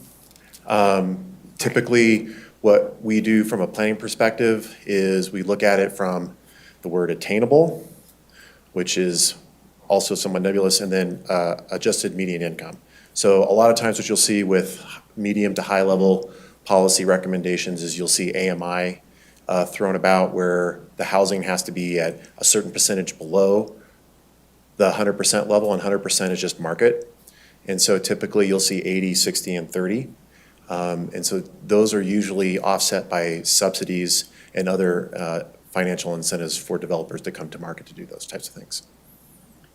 so, I don't know, when you have a nebulous word that you're using a ton in a comprehensive plan or in a presentation, like, well, it just makes it hard to really hold on to what you're asking us to discuss, so. And often affordable housing is also defined as, or your housing is affordable if you are not spending more than 30% of your income Right. on housing-related costs. So you, just based on like your income and how much your house costs, could be living in affordable housing because you are not cost burdened by your housing. So often with the 60% AMI, they're looking to rent you something or sell you something at that below 30% level based on your income. So I understand Okay. that, that's what HUD defines it Right. as, like, literally word for word, but that is very different. So I guess I've just had a lot of conversation with our senior population lately, and, they're on a fixed income, which is completely different than, someone who can actively go seek a better job with a higher salary. So I just don't know, like, have we talked to them? So, I mean, as I was following this, I just kept thinking of actual people, actual residents that I've talked to. Residents that, the property tax is increasing and that's crunching their budget. The cost of medication is increasing. They can barely live in their homes. Correct. And so, but I don't know that I can look at them and go, but we have affordable housing. We have affordable housing in North Glen. I don't, it's a hard thing to respond with when it doesn't feel affordable to them. And they're just trying to make ends meet and live, and the costs are going up, but their income is not. So I'm having a hard time grappling with the personal stories and the statistics. Okay, so what we're here to discuss is policy. I know. And the thing is that what we're talking about is housing in general as it relates to the economics of bringing in either infill redevelopment or new development. It's not necessarily going to get to existing populations. We do have in our comprehensive plan a goal that says we want to try to preserve that affordability with our existing housing stock. But really, a lot of the conversation, the presentation tonight is focused around how do we create a policy moving forward that looks at that. I think the challenge, what you're talking about is that like to keep people in place is not really the focus of the conversation so much tonight, because we're really trying to figure out where does council want us to go in terms of the level of intensity when we start looking at affordable housing in general. So right now, we're at a sort of medium, low to low approach. The question is that appropriate? And does council wishes to stay that course, or would you like us to be more engaged and potentially explore further policies that may not solve that particular problem, but will address a broader swath of issues? Yeah, so I'm with you. Okay. 100%. The aging in place was on a slide. Yep, So it made me think about it. absolutely. I hear what you're saying, and I'm picturing future projects. The reason I asked about Carl's Farm is I'm like, we have sold affordable senior housing. That's correct. Last week, we heard senior housing, and that number didn't feel affordable to us. Attainable. Right. It's attainable. It's And attainable right. from, we don't know for who, but, so I guess what I'm trying to say is there's not a number. There is So not. when he's saying $2,300 a month is attainable, but if we set a policy that we want affordable to be actually accessible or a different, I guess I don't know. So. It doesn't feel like we're walking our talk. Does that make sense? Yes, and I think that this is why we're having this conversation, because right now, we are taking a low-level approach. Okay. What you're talking about is a more aggressive approach where the city would likely have to bring other type of incentives, including money, to the table to bring developers to give you that type of product in the marketplace. And that's part of the challenge. And what Sarah was touching on a little bit during her presentation is that we're infill redevelopment, which Right. means that you have to tear down something that's already there, that's an added cost. Yeah. And you likely have to upgrade infrastructure because the surrounding area may not be able to accommodate it. There's all these other things. In addition, the majority of North Glen has no stormwater. So most properties that you see out there today, especially around the marketplace, has no on-site detention, which means that's another added cost. So then you say, okay, now we want you to provide 30% of that housing inventory that you're gonna develop on that site has to be below AMI. Well, that makes their margins even that much harder to develop, and so therefore it becomes a bigger challenge for that type of housing product to even come to market. So that's part of the conundrum that we find ourselves, and that's part of the reason why Prop 123 is we're not necessarily advocating for on a staff level, because we don't really have the land in order to take advantage of that and meet those numbers, because there's just not enough projects out there to see that happen. And that's great information, because I get asked that question almost every week, is where are you on Prop 123? Mayor, if I yeah. could add one thing. This is very North Glen specific, but remember at the state level, if this was for sale product, because of the construction defect problem, that's also not available. Yeah. And so builders aren't building what would otherwise be attainable for sale product because of concerns about construction defect. Right. And I would just add to that, when I testified at the committee hearing, I will tell you that to me, in my opinion, just having been here for over 25-plus years, that the construction defect is the biggest hindrance to accessible, attainable, and affordable housing. Because the risks are just too high to the development community to take those challenges. Right. Well, and I'm with you. So that is really good information for us to have, but I'm also thinking about the Civic Center and the plan that we do have, right, for housing right next door. And what is that going to look like? And I would think that whatever this policy decision is going to drive that, or is that train already left? No. So this policy decision is to look at citywide approach. It's not Okay. specific to the Civic Center. One of the things that we've talked about is that we will have to go back out to market to even test whether the concept plan that council has consensus on even has market viability, because we're now talking 2 to 3 years out before we'll be able to knock on that door, which is the other subject that we have on the agenda tonight, is the Yeah. Brownfields grant. But, realistically, what we're putting here could potentially make it easier for that to happen. I think our overlay district will definitely create more flexibility in doing that. But also keep in mind, you own and control the land. You can make higher and more stringent standards that you would otherwise like to see if that's the expectation of council. Yeah. So that's a negotiation thing on top of whatever policy we have in place. Yeah, I was going to say, put another way, since it's our property, it's not a land use decision, it's a contract decision. Yeah. I would like to hear from council as well. I'm just really struggling with this because I feel like we have housing coming, but the word affordable is starting to make my brain get all twisty because we have sold on social media and all over the place this affordable senior housing at Carl's Farm. And not only can I not Google it, so this might be something that we can share with Heather. If you try to Google that, you don't get any clarity or any ability, and it's going up. So people are asking, like, hey, didn't you guys do affordable senior housing over there? Yes, and I can't find it no matter how hard I search. I get some developer over there, no clarity on cost, or again, what does affordable senior housing look like? So I'm a little worried that we sold something, because what I do see when I Google is our social media posts and our groundbreaking, and look what we're doing for the residents. But I don't know that it's matching what's actually happening, so that's a concern. We can reach out and kind of get that boiled down to what is actually we can get that information That for would you. be fantastic.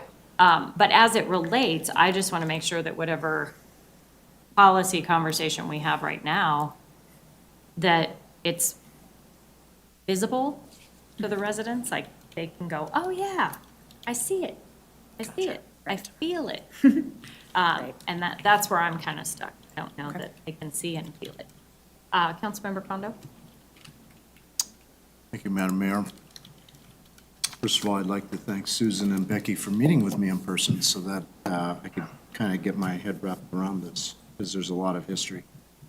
But I was thinking when I saw page 44 in your presentation, it caused me to recall the June last year, you did the Looking Up North Glen focus groups. Correct. And I just wonder if that exercise gave you any clairvoyance in terms of how residents would rank order the goals, the 3 goals that you talked about: resident retention, housing diversification, and improving affordability. I don't know if you can refresh council's memory, or for those people that weren't here in June of last year, how that fell out from that focus group activity. Right. And then also, if that focus group activity also gave any clairvoyance as to whether they wanted a low, medium, or high sort of policy posture. Gotcha. So in terms of the low, medium, high, we didn't really get a ton of feedback at those types of events in terms of that kind of policy level impact. In terms of presenting the policies and the goals, we did have an overwhelming kind of in that agree to strongly agree kind of category that we had at, these are kind of the open house events where we had the boards with all the goals and policies up, and residents were able to come by and kind of speak with us, and then also place dots, et cetera, in terms of what they do or don't agree with. And from what I heard, I didn't speak, we had multiple staff there, kind of speaking with residents, but from what I had heard, it didn't seem like there was much pushback against any of these goals or policies, and most of them were in the agree to strongly agree category. So it didn't really receive a ton of pushback on that. And even in terms of working with the resident task force, this was actually one of the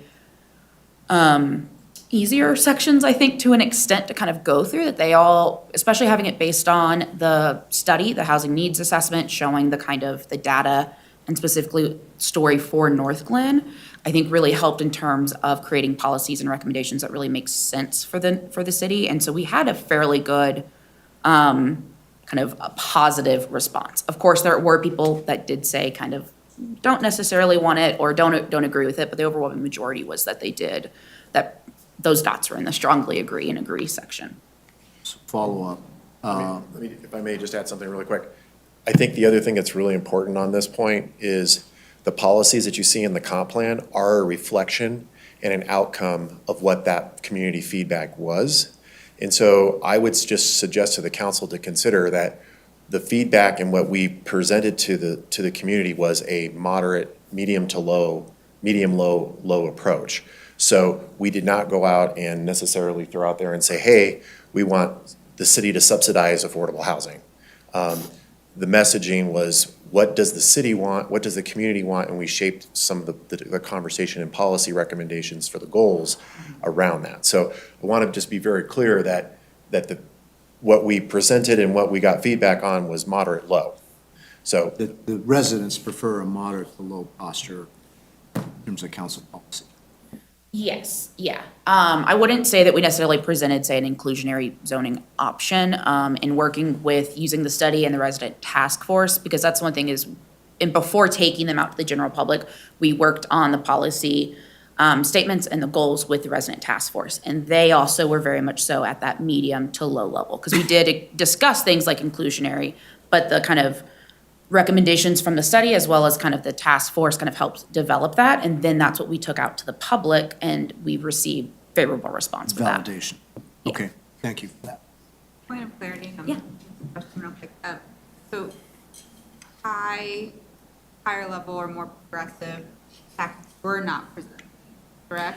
Or Not, I discussed? wouldn't say to the larger group, to the larger population of, at those, because we took the kind of the draft policies and the draft language.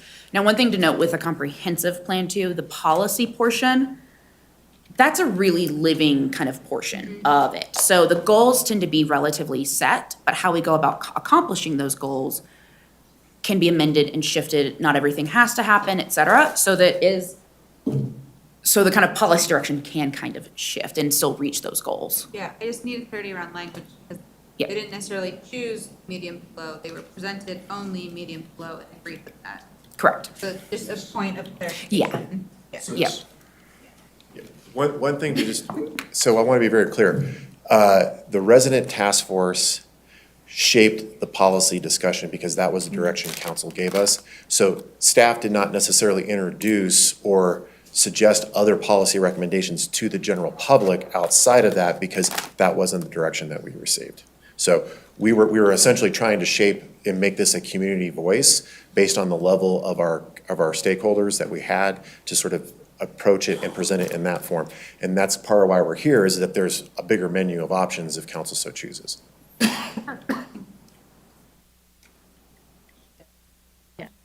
Councilmember Burns. Surprise, it's still me. No, you're good. First of all, loving the color coordination between the two of you. I know. Spot on. They had family photos. Yeah. This happens frequently in the planning department. Loving it, yes. So, okay, look at that The team. shade is exactly the Solidarity. same. Yeah. Is there an Eggplant. office memo I missed? I know. I, like the mayor said, have just been hung up on the word affordable. You know, you do some quick math on minimum wage, and, you know, we are nowhere near that. Correct. And I did math before taxes, and we're looking at, you know, $800 a month for to spend 30% of your income, which is only $28,000 a year. So, you know, that doesn't exist. So I am really, so when you say 4% of our housing in North Glen is seen as affordable, based on what? And that is defined under the Prop 123, their definition, which looks at rental housing that is affordable to a household with an annual income at or below 60% of the area median income, and then that costs the household less than 30% of its monthly income. So that's for rental. For sale housing or home ownership, that's purchased by a household with an annual income at or below 100% 100% area median income, and then again, for which the mortgage payment costs are less than 30% of its monthly income. So when the 24% that is drawn from in relation to the Prop 123 standards for how they are defining affordable. And so, building off of that question, like, how am I, okay, so that might make sense if you bought your home in 1970, right, or something like that, like, or like the 80s, right, a different time versus now, correct? Yes and no. I mean, it doesn't necessarily fully take into account because trying to explain how to explain this. So Right, it's a difficult topic, but I think for us, it does, there are some limiting factors because even 100% AMI, I believe for Northglenn, the area median income is 71, I believe. It might be 71. So our that's still median, correct? is your area median income. So that's that 71, so that we would base things off of. So the 60% would be 60% of that. If it's at 100%, the idea is that your housing is affordable if you're making 71 household income, that you can afford that 30%. Now, again, as you said, that may not always be available. Yeah, And I want to also throw out there is that the example that you just gave is a living wage salary, minimum wage. So that is typically when we talk about, area median income, we're talking about $71,000 a year, and we're taking a percentage off of that. You're talking about probably the highest niche at-risk population for housing. So the question from a city policy standpoint, do you want to shape your policy specifically to focus on minimum living wage workforce population? Or do you want to look at it from a broader sense of what the conversations that we've had historically, which is for nurses and firefighters and teachers, to be able to find housing in Northglenn? Because the thing is like, there are so many segments, like we talk about, seniors aging in place. We talk about living wage population. We talk about area median income. All of these variables have different types of policy approaches. And the question is for council is there a focus area above and beyond what we're doing? And one of the challenges that we have is that because we don't have a lot of developable land, there's not a lot of opportunity for us to really help and reach some of those populations, so. I totally understand that and get that perspective, but like, we have a ton of retail jobs here in Northglenn, which I assume would pay minimum wage. That's correct. We have one emergency room, right? So I think just like from what jobs are in Northglenn, a lot of them do seem to skew more towards that minimum wage. I would say on the job perspective, majority of jobs in Northglenn are not held by Northglenn residents. So only of the about 17, this is older data because it is based off of the comprehensive kind of some of the early iterations, but basing off of, we have about 17,000-ish jobs and about 1,500 of them are held by Northglenn residents. The majority of the people that are working in Northglenn leave Northglenn to work. Because they can't afford to live. I'm just gonna say that. Because they can't afford to live where their job is, so they live in Northglenn instead, because again, this is all relative, we are affordable for the region. But it doesn't necessarily mean that we are affordable, if that makes, it's kind of that balance. Okay, so affordable, I'll leave that topic behind. Right. The additional dwelling units, love this idea. I think it's great. I know subsections of Denver have passed it, and especially like from Northglenn's culture and population, we do have a lot of multi-generational households. And I think like being able to do that, like, I'd move my parents out and have them live in the yard. Well, I mean, obviously in the structure. Right, yes. Just a really nice tent. We have a tough shed, There you go. Put a fan. And then, so I think that's like great, and I think very forward thinking, very modern thinking, specifically with like the economy as it is, and even younger people staying at home longer, giving them space. Right. Yeah. And you were talking about the prefabricated unit, like, are we talking tiny homes here? Kind of. I mean, some of them may fall into that realm because a lot of those would potentially kind of fit within our design standards and if they're built appropriately. But it could also be things that are the prefab garage with a unit above too. Because a lot of people will do Yeah. the above garage unit as well. So it'll be a variety, but it could possibly fall into kind of that tiny home realm just because those are kind of, our max size for accessory dwelling units is 750 square feet. You can only have one bedroom, one bathroom, things like that. So they would fall into that realm. I have another question that just had popped into my head. It's on. We are moving on. fine. So Yep. Thank you so much. So we have ADUs already. Correct. So this would be an Okay. expansion to try to make them easier. We haven't seen as many residents take advantage of them as I think we initially expected when the UDO was developed. So this is kind of, we're hoping that would expand those options, just to make it easier or more enticing. Oh, I remember what my. Yeah. Thank you, Madam Mayor. So from a lot of like trend forecasting and sort of like articles I've been reading about the bubble that is about to burst that is Airbnb. So how is that going to affect like the housing market? Are we thinking here in Northland, do we have a ton of short-term rentals? And will that open up space in our market?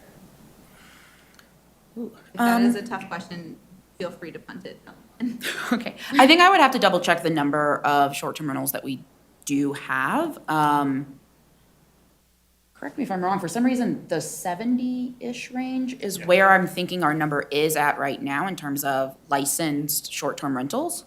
So I don't think it would necessarily, if Airbnb isn't an issue, it may not increase the number of them, but we do have the kind of regulations in place to make sure that we have that tracking. I'm not sure if that fully answers your question, though. It's basically like if it busts and people are, Airbnb is plummeting. And so it's not gonna give us a ton of wiggle room. It's not gonna put a lot more housing on the market.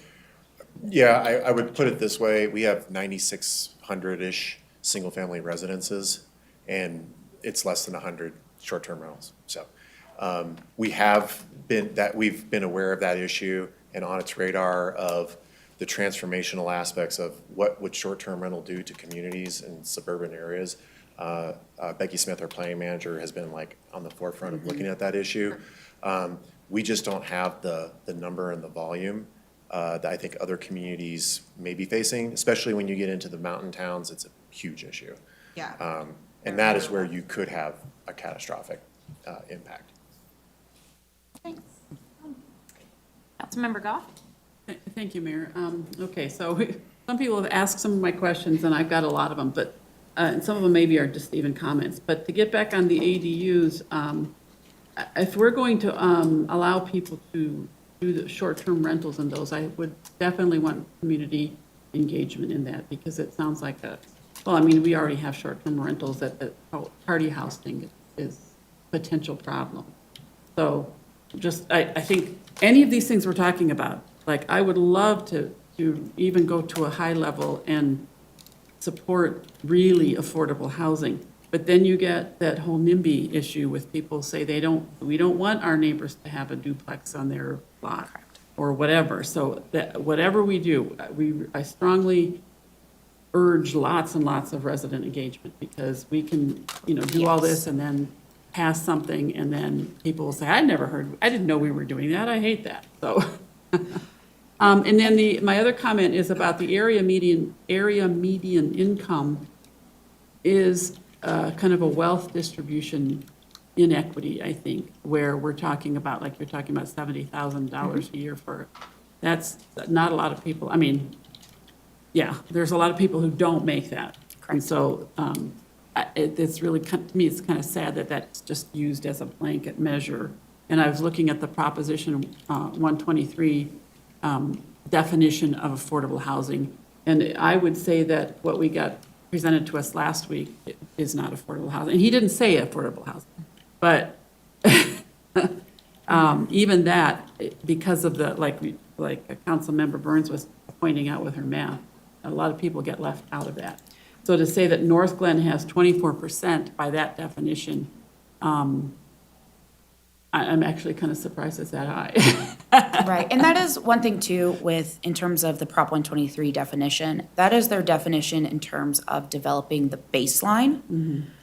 If we say move forward, and not even necessarily with Prop 123, but in general, we can also define what that AMI percentage could be. So they're at 60%, we could say that North Glen, let's do 30% AMI, which would even be more, like it would be a lower income. So that is that. So even within the program, you can also have different standards, but that is their kind of development of the baseline of units.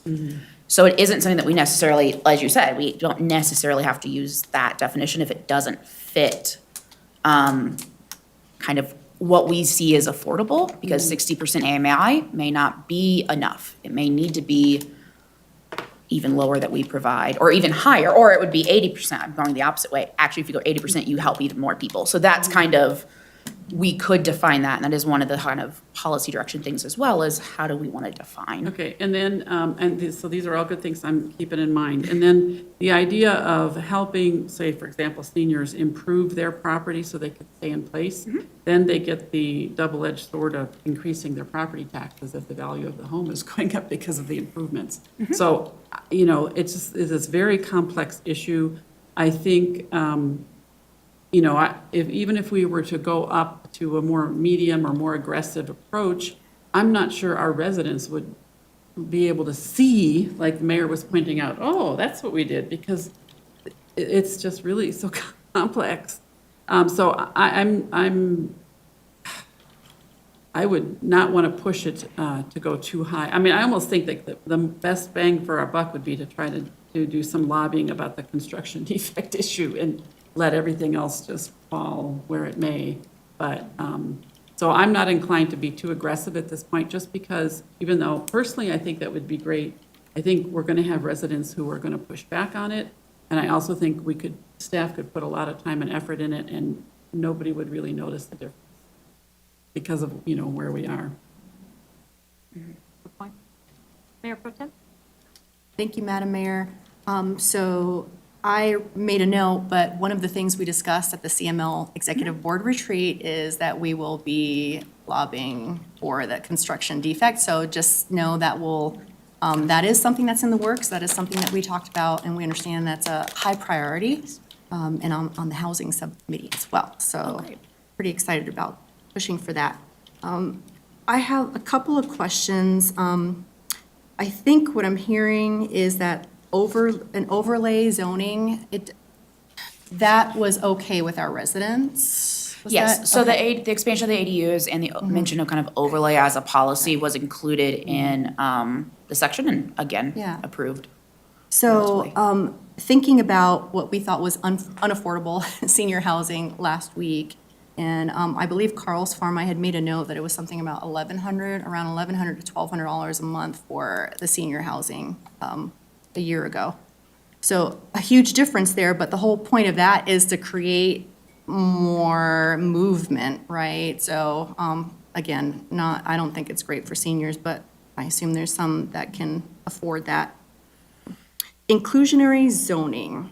So I've heard of some cities that have anywhere from like a minimum of 10%. Just, could you talk a little bit more about that? Would that be something that would put off potential developers, you know, if we had that type of higher level Right. So- regulation? It's two-sided, and essentially, so yes, it could. By saying, we are going to require you have a certain number of affordable units, but we're not going to provide any assistance or kind of any, kind of to offset that, I guess, that kind of potential loss in revenue for them. So that is an issue. It could potentially, especially with us being infill and redevelopment, that's great because just, as Brooke said, it's another cost. But it isn't as effective in terms of if we want to add affordable housing or attainable housing.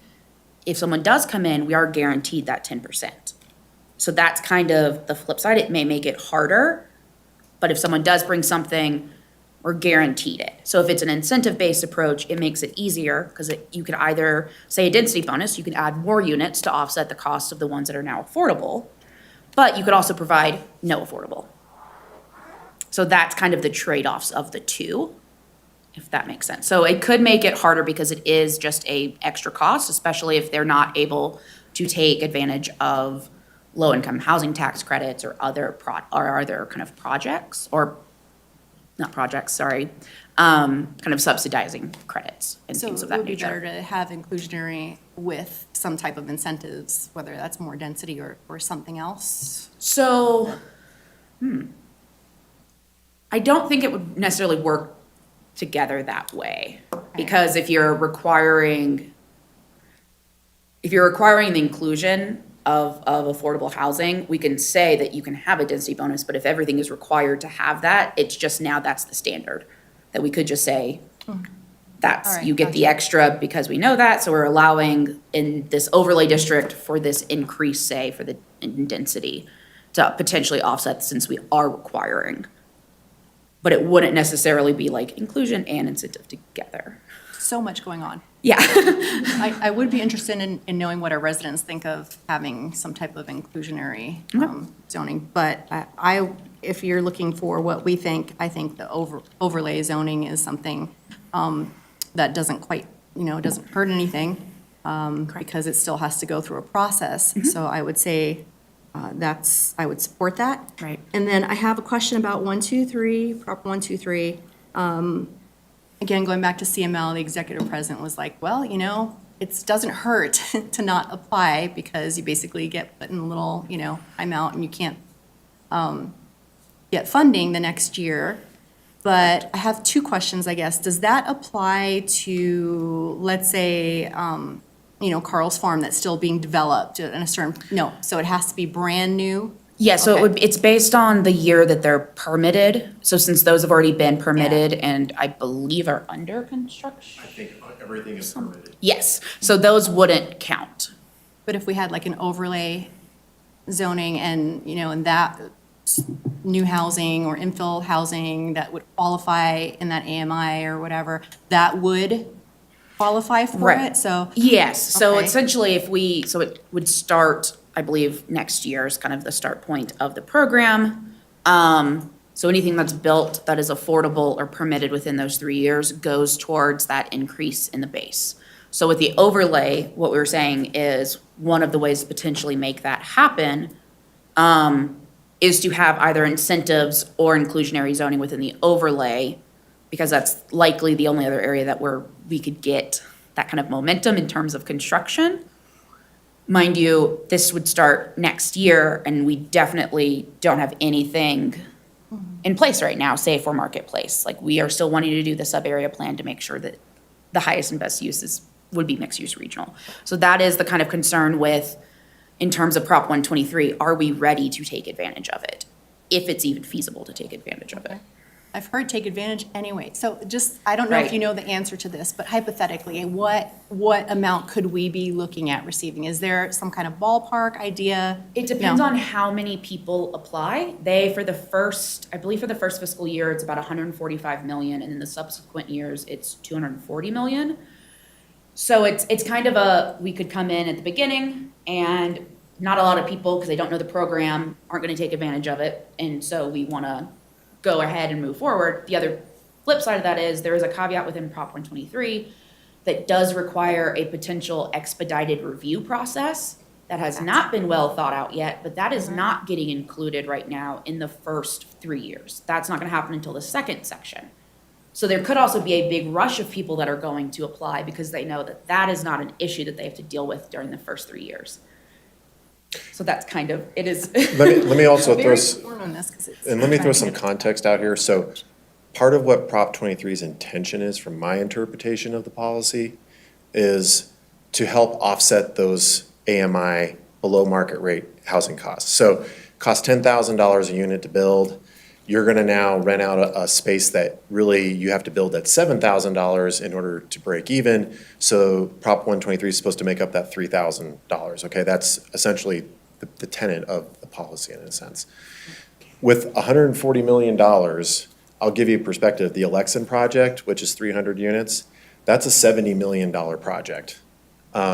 So when you think about how this, it does sound like a lot of money, but when you have to spread that across the state, it's a small portion of money that's probably not going to go very far unless you already have a ready-made project like in Denver or Aurora or one of the other bigger communities like Colorado Springs or Fort Collins, where they're going to be able to really capitalize on a program like this.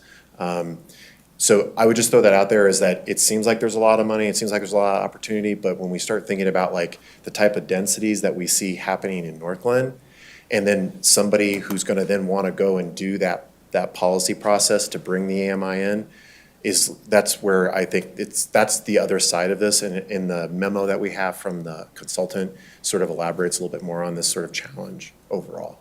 So it sounds like it's a lot, but when you get to like the nitty gritty of trying to do a project with it, it's not, for us, it just doesn't, there's not a lot of financial sense to make it And a work. lot of people. Yeah, and I would say that, one of the things that gave me the biggest heartburn was this expedited review process, because how you define that and when the clock actually starts and what you're really accomplishing, when you still have, essentially think about all the infrastructure mitigation that has to take place. They're just basically saying, eh. So in a sense, it's not quite like that 90 black and days, white. yeah. But the point is like, it sort of slides to that end of the scale, which gets a little worrisome when you're thinking about what's appropriate for a community in general. That is fantastic. That really, I've had all these questions for so long because I keep hearing all these different things. So putting that in perspective is perfect. I really needed that. Thank you. And I just want to say, that's just my planning perspective and opinion there on that one, so I wouldn't say that that's like, Fantastic. but thank you. Thank you, both of you. So what I've realized, first of all, you two are very, very knowledgeable about all of this, and this presentation was filled with so much information. So I'm going to bring council back to the memo, page 6. And so just to kind of try to wrap us around and see if we can move forward with some decisions. So you have already done this presentation with the Planning Commission in April.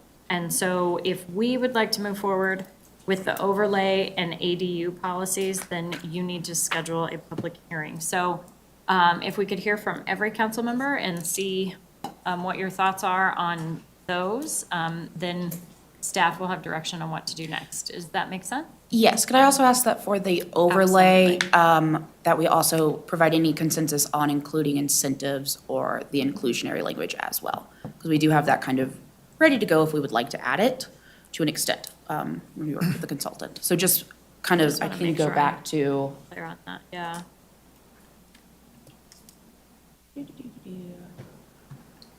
Nope, there we go. So this is kind of so the language right now doesn't call or address types of housing really per se in terms of cost.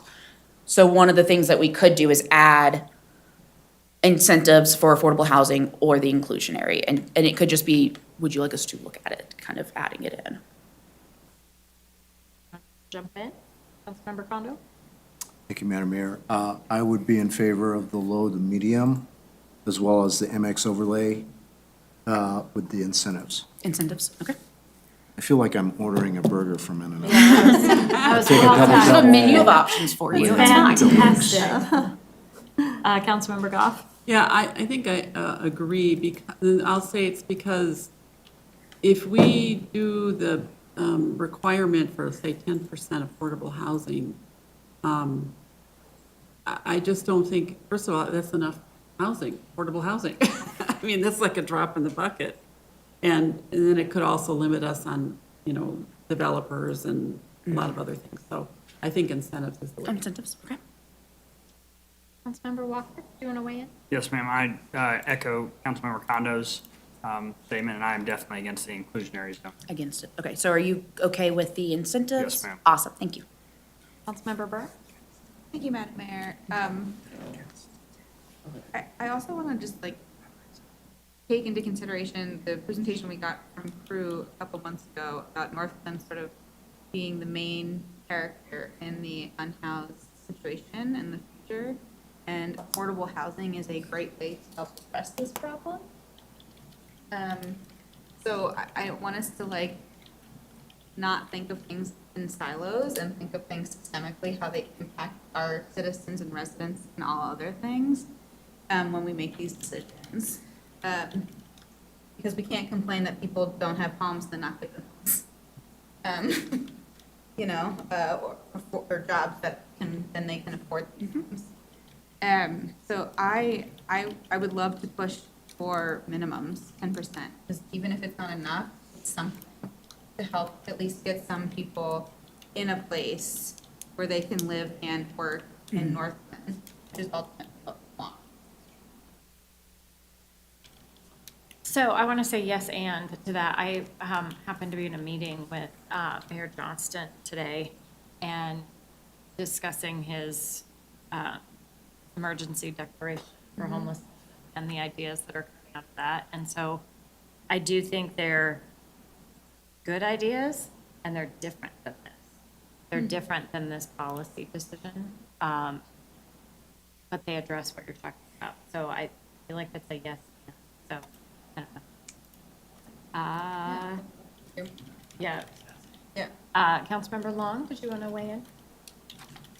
It's a difficult one, because there's so much that circulates around it, including safety, security, all the developmental things we're concerned with, infrastructure, water, traffic, all these things, and I'm thinking about the people that I chat with now and again, and the values of their homes, and I think the mayor said it appropriately when she talked about fixed incomes for some of our folks are having difficulties.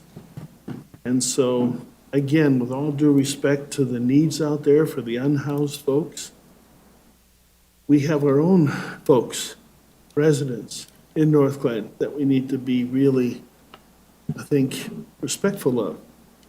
And there's lots been said tonight. I'm really in a quandary as to where I come down on this.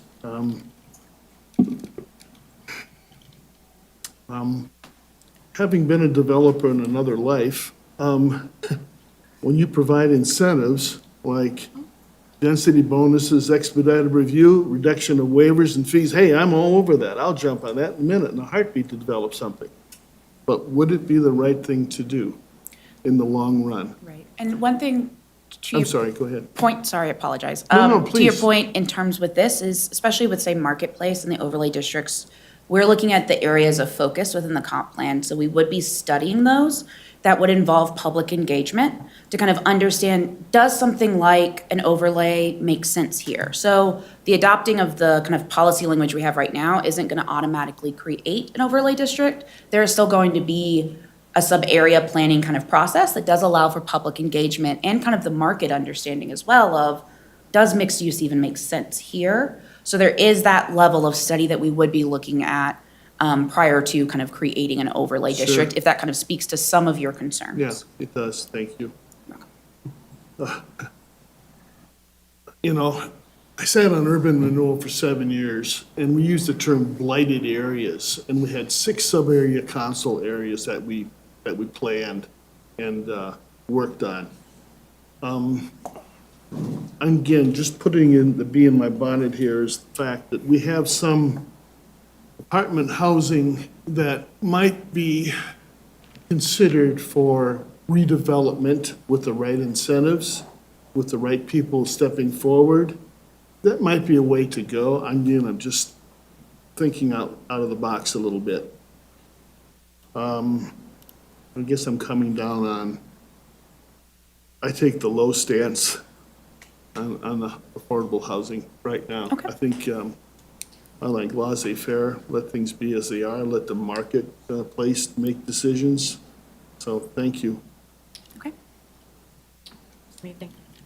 Thank you, Mayor. I'm in favor of the overlay language, but I do have the same concerns with a lot of my neighbors and friends that are dealing with Social Security, fixed incomes, and it's not just in their own homes dealing with their taxes, it's in apartments, people who've downsized living in houses and they want to live in an apartment because they don't want to deal with, everything you have to deal with the Absolutely. house. but their rents went from, let's say, like 1,400 to 1,900 in the last few years, of nearly $2,000, and they're still on the same fixed incomes. And that's why I'm also thinking about future, excuse me, developments on 112th and Irma, on Community Center, and nearly here on. Have we already begun those? Where we solidified if it's going to be affordable, attainable, and everything like that in those future apartment complexes that are coming up? No, I think if I understand correctly, so we don't have anything in place that requires any of them to provide affordable units. In those. Okay. Correct. So we don't have, I think at most, we might have a parking reduction incentive for affordable housing, I think possibly. And senior. But that's all we have right now. So we have nothing to kind of make sure that those are affordable. Okay, like I said before, in favor of the overlay. I mean, it allows flexibility, but, yeah, when you get more into the document, just see it getting more and more complicated. And, you know, I just want to make sure that people are able to, not have to worry about if they can make their rent, ends meet, putting food on the table, all that stuff, because it is a reality in North Glen. And I know these people personally who are dealing with it. That's why I just think of all these situations, and I want to be able to make a very, I'm glad we're in a study session now and we're not, voting on anything now, because I feel like I can't put my finger on it and say like this is the correct direction I want to go with the second end of the, it was the overlay, boom, easy. Everything else, I don't know. But I'll just pass it on to anybody else that wants to, help guide me, because I, would like to hear what everybody else wants. Thank you. I just had a thought. Jay just kind of triggered a thought here. Is there any way we would be able to determine how many reverse mortgages are taking place with our senior population in the area? There's no way of knowing this. The banks wouldn't have a indicator for us. I don't, yeah. Okay. Again, that's just a thought, because that's a lot of the folks that I'm familiar with aging in place or looking at these reverse mortgages to stay in place, and the kids are there to help them make that decision, which is not an easy one either. So, again, something else that came into my head. Thank you. Mayor Pro Tem? Oh, thank you, Madam Mayor. So I would be in favor of the overlay district zoning, and also the incentives. I think that would make a difference. The whole point is we still have local control, right? Which is why we oppose 213 so much. We still get to say where it goes and get that community input, which is, as other council members have said, is super important. Absolutely. While also allowing that. I am still curious to know what our residents would think of inclusionary zoning. I get that's, we have to be careful with that, and we don't have a lot of housing, so I'm just curious. That's just a curiosity, but otherwise I would go with The incentive. level. incentives and overlay. Absolutely. Thank you. Yes, I agree. Okay. And sorry, I realized the ADU, that's also overall okay with that as well? Yeah. Great. That was what I figured from the discussion, but I wanted to double check. Yeah. Okay. So it seems like, Mayor, I'm sorry, you said yes to incentives as well, Yes. correct? Okay. So it looks like the majority is leaning towards yes for overlays and ADUs with the incentive language in there. Awesome. Okay, so we will do the public hearing with the planning commission and then get the first and second reading set up with council. Okay, For thank those. you. Awesome. Thank Thank you you. for Thank answering you. all our questions. Yeah, thank you. We appreciate it. All right, next up, dog daycare in residential areas. Take it away. Last year it was cats, now we're on dogs. Cats and dogs. And rats? So, Cats and rats and outdoors. So what has happened is that this was actually requested by council to be brought forward for further discussion. We had a code violation earlier this year where a resident was boarding 25 to 35 dogs on any given day. It was a complaint-based situation. We've had this before, once in the last 6 years, where we had a group that was actually buying residential properties and doing the exact same thing, where they were hiring unemployed veterans as in barter system to trade for them to stay in the house and take care of the dogs. So this has happened before. We don't get a lot of complaints on this. It's very difficult to enforce because if the resident does not allow us inside the house, it's very hard to prove whether they're actually doing that. In this case, we actually had someone who was actually requesting to board their dog there and didn't feel like it was safe. And one of the things that we mentioned in the memo is that they were not licensed through the state, so they did not have an emergency vet, they didn't require Bordetella shots, all those types of things. Right now, as the code reads, a commercial kennel is 3 or more dogs. So technically, if you are boarding less than 3 dogs, 1 to 2, you would effectively be allowed to do that as a resident. The question for council tonight is do you want to reconsider that policy and potentially increase or change that number? And if so, what would that look like? And then also, staff is recommending to essentially just not do anything because of the nature of this and the potential impacts that it may have to the surrounding area. So that's the nutshell of my presentation. Yeah, okay. Councilmember Goff. So do we, I know we had, you said we had the one complaint last time. I guess one of the things I'm wondering is how our residents overall would feel about something like that. If they had to take their dog and drive farther away or leave it at home and it barks all day or whatever. So we haven't had much input from residents at all except for this one person complaining about this. Is that right? We've had 2 cases in the last 6 years. Yeah. It doesn't seem like it's really a huge issue. Well, I'm trying to recall, I mean, this one, you're saying the complaint generated from somebody else, but the city staff and council, we got a lot from the actual, like the owner, the The guy. operator came to council, yes. Yeah, and he was very concerned.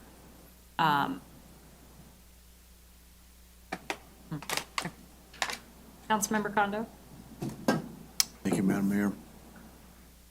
So my concern as a former dog owner is when you have, We're all gonna cry now. I'm sorry, I didn't want to make you cry. Well, we may get a replacement.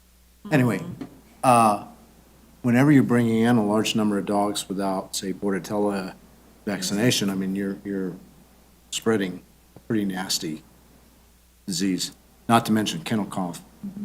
So, and I know that rules are made for certain reasons.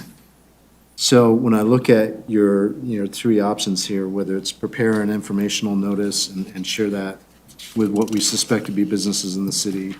Bullet 2, outreach to dog day care apps and provide said information. And then option 3 here is take no enforcement. I feel like bullet point number 1 is an appropriate course of action because, you're doing the courtesy of letting businesses know what the rules are. And if you don't, then why have the rule? If you're not going to enforce the rule. And maybe I'm kind of taking a draconian perspective here, being the former military guy on the panel, but that's how I feel about that. And I do feel strongly about dogs suffering when they are getting communicable diseases. That's not fair to the owners either, or to the dogs. Ding, ding. I yield. Councilmember Long? I'm waiting for Mayor Pro Tem to weigh in on this too, because we had a visit to a residence and the there were 6 folks there, 7, I think, well-intentioned. And they were there sharing with us that they wanted to keep this particular individual having the ability to take care of their dogs and their pooches because they really liked him and he was a good citizen and all like that. However, as we went further into it, we saw that he hadn't really filed the proper notifications for licensure or, for that matter, even, dare we say, declaring some of his business occupation, what he was really doing there. So that brought concern to us. So this is a difficult one. I mean, I can see it, but if somebody, anyway, all I can think of is the faces of the people in that living room and how they really supported what this fellow was doing. But be that as may, he was on the wrong footing to do it. So I guess that's where I leave And it. we actually sat down with him and offered to find him a Yeah. commercial space that would be permitted for that, and he had no interest. He declined? He declined. Okay. Well, that helps me. I just want to know what I have to do with my neighbor who has 5 dogs. As pets though, right? He's not. What's that? He's not having a kennel. Got his kids' dogs there, in and out. But anyway, Cory? Did you You want to say wanna something? I thought you were, oh, sorry. I thought he was leaning forward, and I was like, oh. He did look perplexed. Oh, no, I mean, the question Councilmember Long asks is kind of implicit in all this, because we don't have a limitation on number of dogs if you own them. So it's fine. You can have 7 dogs in your house and then legally board two more. Mayor Pro Tem? Thank you, Madam Mayor. As Councilmember Long mentioned, this was an issue that came up, and there was a neighborhood meeting. They were supporting this person until they found out, how many dogs there actually were. And so that's when it kind of changed a little bit, and they understood that's a bit excessive. I agree with Councilmember Kondo that, informing them of what the state and the city's regulations are, it's important.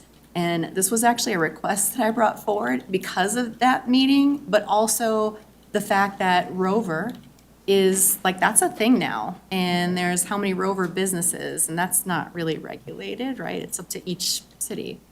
So that makes it really difficult because those pop up all the time. So I'm in favor of 1. If you have your own dogs and your family's dogs, those don't count, right? And that's what I'm hearing, so, because at one point, I'm down to 1 dog, but at one point I had 4 dogs. So, I know we can't have a situation like that because it's not safe for the dogs, and it's not great for the neighborhood. But we have to, I guess, maybe have a plan in case these Rover businesses become more prominent, or we haven't gotten complaints, so that's good. Sounds like most Rovers are staying within a small amount of dogs. But at the same time, what if somebody has 4 dogs, like I used to, and they take them to a Rover place? So technically, the Rover person is in violation then? If they have if they're boarding More than 2. more than 2 dogs. Now, if they come to your house to dog sit for you, that's not a violation. That's actually what I. Yeah. Okay, so I still think that it's important that maybe sending a notice out to all of the Rover owners, like these are the city regulations, these are the state requirements. Make sure that, all the dogs are vaccinated and so forth would be just good practice to do. So is that kind of bullet 1 and bullet 3? We got a complaint base, so we give them the information, and then just keep it as a complaint base. That sounds good. Yeah. Is that the consensus? Okay. Dave, do you want to weigh in? Yes, thank you, Mayor. I can see the huge problem dealing with the health of the dogs too, dealing with parvo. I've talked to a lot of dog owners who, that's a huge deal for them. And, a lot of dogs and puppies you mentioned are not vaccinated yet, so that's, it could be life or death for them. But also from I mean, you look at those numbers when you mention 25 to 35 dogs any given day, that's insane. Like, even like, I mean, that's a big party in someone's backyard just for people, you know? And you know, like, this is a lot of times, you know, you might smell what's going on over there too, you know? Like, I think I could see why somebody would say like, wow, there has to be like some kind of cap on how many dogs you have in your backyard. I don't think that is astronomical. You know, but that's coming from a code enforcement kind of thing too. It's like, wow. But like I said, too, just mentioning about the dog's health, you know, you don't know, like a lot of people probably don't know if they're responsible, they should know their vaccination status, but, yeah, I mean, I just see that number, I'm like, wow, I could probably wouldn't, you know, I have on almost every side of my house, everybody's a responsible dog owner, but they don't have any more than 5, if I can imagine. I mean, I think that's responsible, but yikes. So we have these 3 options there. If am I seeing this right on page 2? Mhm. Okay. Send it out to individuals. Okay. Yeah, because I mean, there's got to be a cap on how many dogs there can be. I feel legally, because it'd be like a daycare, you know, like in someone's house. Is there a cap on that? I mean, I don't. It's regulated by the state, yes. Right. Is it? And how? I mean, how many is that? I believe there's variations of it depending on the type of daycare. It ranges from 6, 12, There, you can and for I'm comparing.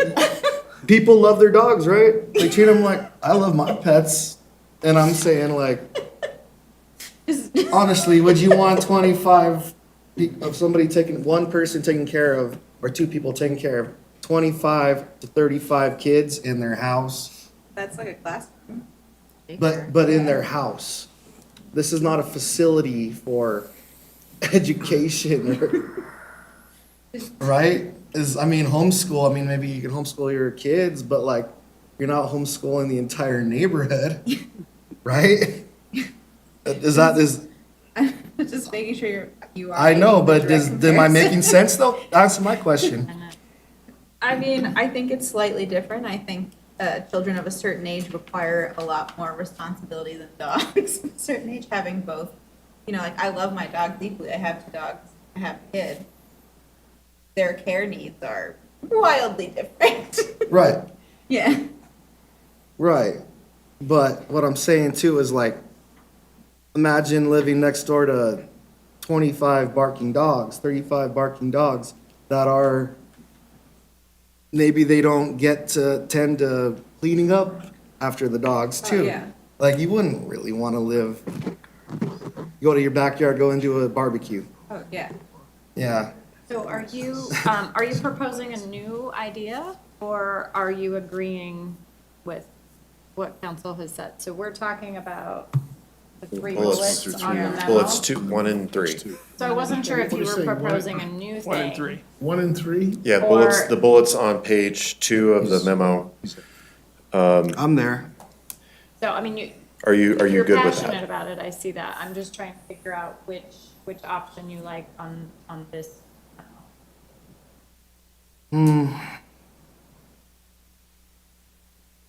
I mean, if you say South Police, I don't know if, you know, people aren't gonna always do the, you know, golden rule, like say like what you're gonna do is the right, you know, that they're abiding by the rules, that, you know, people say they're gonna do one thing and they don't. I'm definitely not with no enforcement if they have more than that many dogs. I mean, Where does this sound like I'm To at? clarify, Can I- yeah, Where go does it ahead. sound like Yeah, I'm at? can I throw something out? Because I think Yes. we're sort of Yes, we're going. blurring some lines. Yeah. Okay, Whether you are having dogs as part of a dog sitting or dog care, or whether you own a large number of dogs, nuisance provisions in North Glen apply regardless. So if I own 10 dogs and my yard smells and my dogs bark incessantly, I'm violating the law. okay, Whether it is my dogs or whether I am caring for others. The rules apply across the board. And frankly, that's how we learn about some of these, sort of the commercial care providers in residential zones. But if you have a neighbor that's an irresponsible dog owner, regardless of whether it's commercial, we still have the ability to enforce based on sound, based on smell, across the board. okay. So I since. think, but- Jay, the question here is that with these recommendations, is we're not proposing to go after the people who may already be in compliance as much as it is educate them about what our rules are. And if we do get a complaint, we will go out and enforce it. That's what we're recommending. That's where the council is right now with the consensus, and that's the question. Okay, so as the legal expert here, where does this sound like I'm at, Corey? It sounds like I'm 1 or 2. What would you say? I'm not sure. I don't think it's his job to paraphrase for you, Jay. So I'm like, you seem to be going down another road. That's why that's what I was trying that's to what bring you I'm back. saying too. I'm like, So if you hear what Brooke is saying, currently, we are in a consensus that we're going to provide additional information, so bullet 1, okay, and we're going to enforce as complaints come in. okay, How do you feel about that? that sounds fair. Okay, Sounds like where I'm at. great, thanks. Did you want to ask something else? Corey made my point for me, because I was just thinking that, like, if, you're a bad dog owner, we can report you for other things. That's correct. And that's how they can be held accountable. Yep. So 100% agreement with Great, thank you. Like I'm not leaving. All right, moving on. Civic Center Phase 3, Brownfields Grant Land Transfer. All right. Hopefully, this will be a quick conversation. So what we have is that we've been working with putting together our Brownsfields grant for the remediation of the north half of the campus. One of the things that has come up in our preparing of the application is a determination of who put the contaminated soil on the property. We cannot unequivocally determine that we, the city, weren't the culprit for putting the soil on the property. Now, mind you, when we put it on there, it wasn't necessarily considered contaminated soil because it happened over almost 50 years ago. It is now considered contaminated. So in order for us to apply for this grant, we would need to transfer the property to another entity in order for them to make application on the Brownfields grant. The person who created the contamination is ineligible for applying for a Brownfield grant. So what we are proposing is to transfer the land over to NERA. And then in doing so, we would have to do a public process where we would outline the details and the terms of what that transfer would look like. After the remediation, the transfer would then come back to the city, and then we could go forward with redevelopment. So what we're looking for tonight is consensus from council for us to initiate that, because we will be presenting this next week to NERA, because we need to move quickly, because the application is this fall, and we don't know what the deadline is for the application, so we need to be as expeditious as possible in getting this whole transfer process taken care of. But that is where we're at, and that would enable us to apply for a $2 million grant, which at this point would cover a substantial amount of the remediation. And practically speaking, it would be an intergovernmental agreement that NERA would sign as well, that NERA would agree not only to accept the conveyance, but when the cleanup was done, convey it back. Anybody have concern? No, I got a question. Okay, Councilmember I'm Long. so sorry. I That's truly okay. am. Ask a question. Point of order. Is this not a sticky wicket when it comes to NERA and remediation, and dare I use the word blight? This is precisely what they are made for, frankly. This is one of their specific statutory authorizations, so not at all. And interestingly enough, I have seen this have to be done the other way, from an urban renewal authority to a city, in order for tax credits to be, in order for the remediation to be tax credit eligible. So this frankly happens frequently. The concern was making sure that the folks that manage the grant knew that we were doing this and knew why we were doing it, and they do. So this is authorized, and it's within the Urban Renewal Authority's wheelhouse to do this. There's no TIF implication here for NURA to take, no? None whatsoever. Okay. The city is tax exempt, NURA is tax exempt. So there is no TIF generated regardless And of, this doesn't call in for any special district participation or anything like that? again, since both parties are tax exempt, there is no TIF generated, whether it's North Glen owned or NURA owned. Okay, thank you both, appreciate it. Sorry for the hold-up, folks. That's all right. Got a thumbs up on that one. Thank you. Well done. All right, overview of the 2024 budget process. Our acting city manager, Jason Loveland, will take it from here. You're gonna go to the podium, or? I was just going to sit here. I think this will be fast, if that's okay. Sure. All right. Good evening, Mayor, members of council. So the 2024 budget process really kicked off at the strategic planning session that we held May 13th, where we had kind of an overview of some of the process, and we touched on the calendar, which is included in this packet tonight. So I don't know how much detail we want to talk about tonight, but just from a broad picture, what's outlined in the memo is the fact that we're being consistent with how the process was presented last year, as far as the materials that you received last Friday electronically, and then the physical copy. Next week, on August 7th, department heads will present kind of what's on the horizon, some of the requests that were made to be included in the 2024 budget. And we'll have an opportunity to converse, council and staff, on those requests that were made. That'll carry over to the 21st, somewhat making the assumption that we did not get through everything that first night. Confident that we will not get through kind of the capital projects pieces. There's, as you saw at the strategic planning session in your packet, there's several projects that are worthy of having some conversation about, especially on that 5-year planning cycle. With that, what's being recommended and brought forward is one, to provide an operationally balanced budget. And so you'll see that in the notebooks and in the materials that we provided. And also knowing that everything is subject to change. These are all revenue forecasts that are done, in the past, over the last several months. I've touched on before, the impact, the biggest impact will likely be the preliminary valuations that come from the county on August 25th. So while we will have discussions on August 7th and 21st, there could be some numbers that are impacted that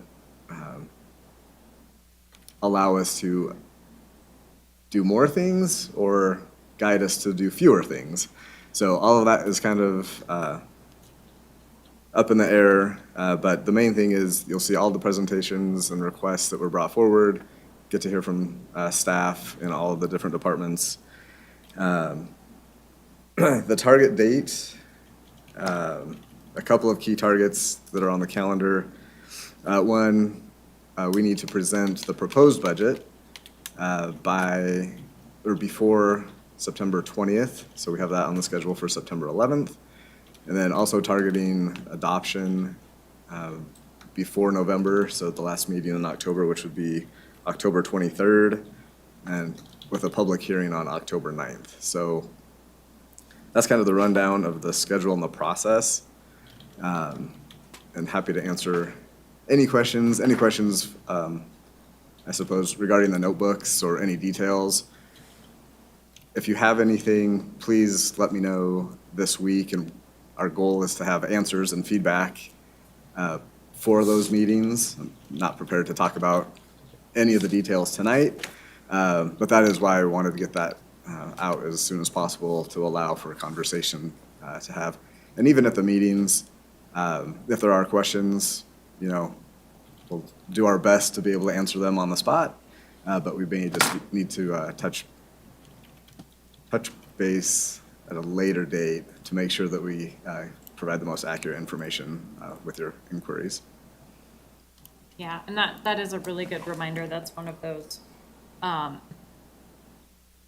don't know if that considered a house rule is to do the homework and come prepared and bring all of those questions to you guys ahead of time.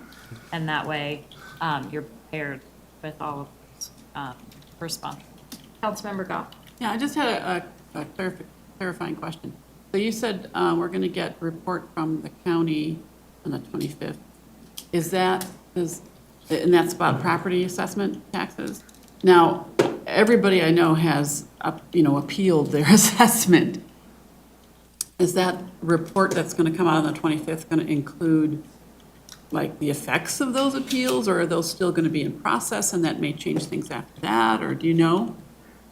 So I haven't heard from the county a firm response to that, but this is so preliminary evaluation comes out August 25th, and they're still working on that potentially until December 10th. So I'll make an assumption, it could be very wrong, that with influx of appeals, that this may carry over between August through December before it's finalized. But I have not heard from the county that that's true, but I would, like I said, Yeah, that was assume kind of my might be. assumption, so that's why I was wondering if you'd heard anything different. Yeah. I'll look into that this week and maybe, hopefully can get a more firm answer on that for next week's meeting. It'll help all of us in the process. Thank you. Yeah. Councilmember Condo. Thank you, Madam Mayor. And on that theme that Dr. Goff brought up, I believe the Special Districts Association of Colorado is suggesting that special districts have two versions of the budget ready to go. One is in a Proposition HH approved world, and the other is in a non-Proposition HH approved world. And so on that, I'm curious what is our plan? Because HH, if approved, can really dramatically change what our proceeds might look like in 20. So on HH, still digging into that a little bit deeper, we're different as a home rule municipality than the special districts would be. The impact would be different. But you're right. I mean, anecdotally, I think the conversation has been, taxes are going up 40%. We've talked about, taking a more conservative approach of 30%. If that 30% becomes 20%, there are elements of the budget that we'll need to rework. And a lot of that would be associated with, one, any additions that are being recommended, being reviewed, and then also looking at considerations for things, to take off the plate as we move forward. So, like I said, it's a moving target that we kind of work through and hope to come to a solid solution by September and October, once those things happen. Hard to predict, and that's something that we can talk about in the next couple of meetings if council's desire is to see a different scenario and what exactly would be, reduced if those forecasts came down, so. Okay. And then, Madam Mayor, if you will, Yeah. follow up. I'm just curious, you're asking for 7 FTE increase, and is that consistent with last year's personnel projection?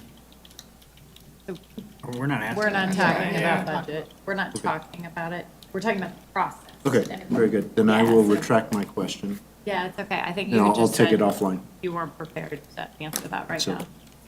I'll take my question offline, much like I do with many of my other questions. That's great. In Well- accordance with House Rule, do your homework. Yes, right, and I wanted to, so I'm looking at the, I appreciate the packet information, the background, the timeline.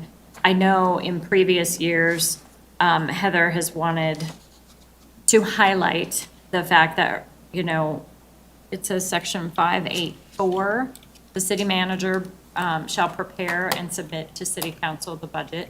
And so I know that has been clarified, I want to say every year. So I know she's not here, and I just wanted to highlight that. And so as far as process goes, what do you recommend? So I know we've already heard, we may have people that are questioning this expenditure or this, like even Councilmember Condos, like you want this many FTE. So we have that conversation, and then at the end of the day, we just vote on the budget, right? And you can vote no. Is that correct? Like, can you speak to that process for a minute? Sure. So the process typically is going to have some conversation. There's going to be some elements of the budget that council supports and some other council members may not support. Ultimately, from a staff perspective, is we're bringing forward the budget for council ultimately to adopt as their budget that the majority of council approves of. So there may be reasons to not vote to support the budget. And honestly, if the entire council does not support the budget for our charter, the same appropriation will go forward at a reduced level of 10% if a budget is to not be adopted by the end of December. I'm not suggesting we want to do anything like that. No, but that's good But that is a information. possibility Yeah, that's if facts, there is right? conversation surrounding the budget.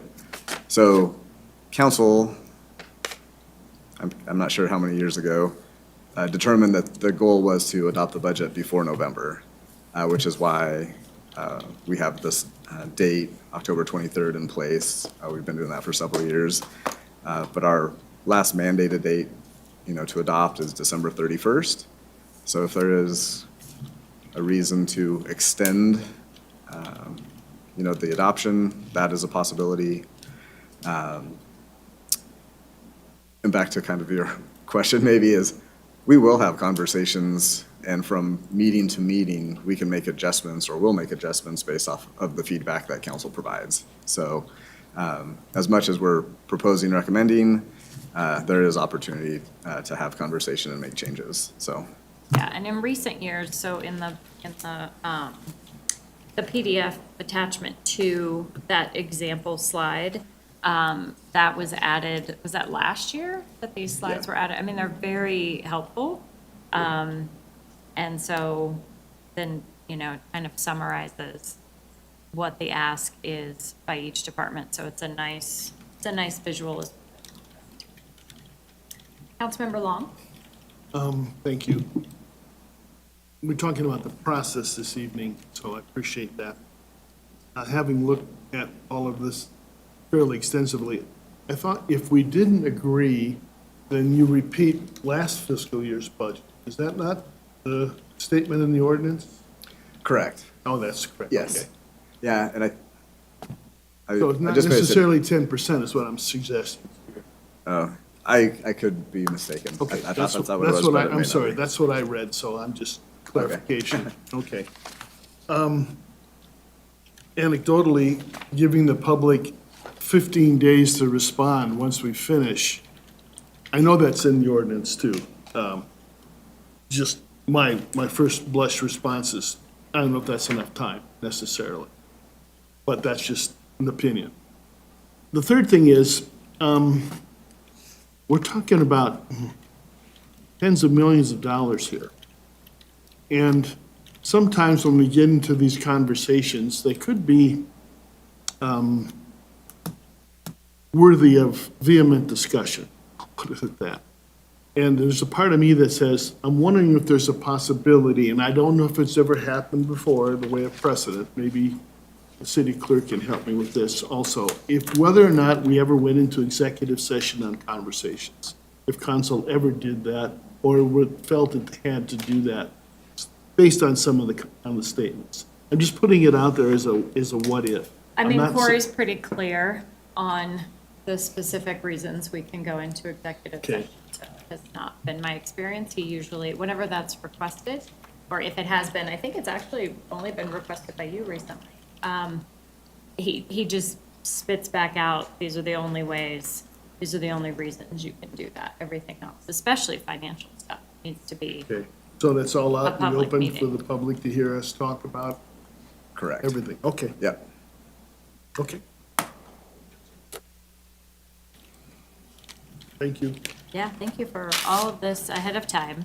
And in such, like, a lot ahead of time. I really appreciate it. I'll really dig in. And so I just recommend that everyone kind of goes in and then sends all of their questions to Heather and Jason right away.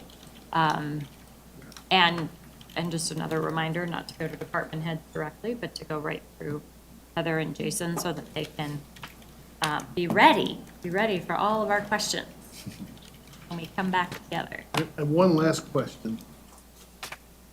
This is not to be made public, I'm assuming. I don't believe so, but I mean, it will be. Yeah, What? that will be the packet for next Monday. So this is to be kept amongst those on the dais, not to be distributed or made known to the public. Just until Thursday. I mean, it'll be posted as part of the packet publicly. Oh, it'll be publicly posted Thursday. on Thursday, Yeah. this. So we've got it beforehand. Yeah. I got it. Yes. Okay, thank you. Yeah. And with the binder, please bring the binder Yeah. with you over the next few budget meetings. I think it's been handy to make notes Can and, I add to it? Yeah. and we may add to it. Okay. Yep. Depending on the conversations and some of the questions that may come up. Yeah. Okay. All I right. think that was it. Wonderful. All right, thank you. All right, we are adjourned. Thank you, Brandon.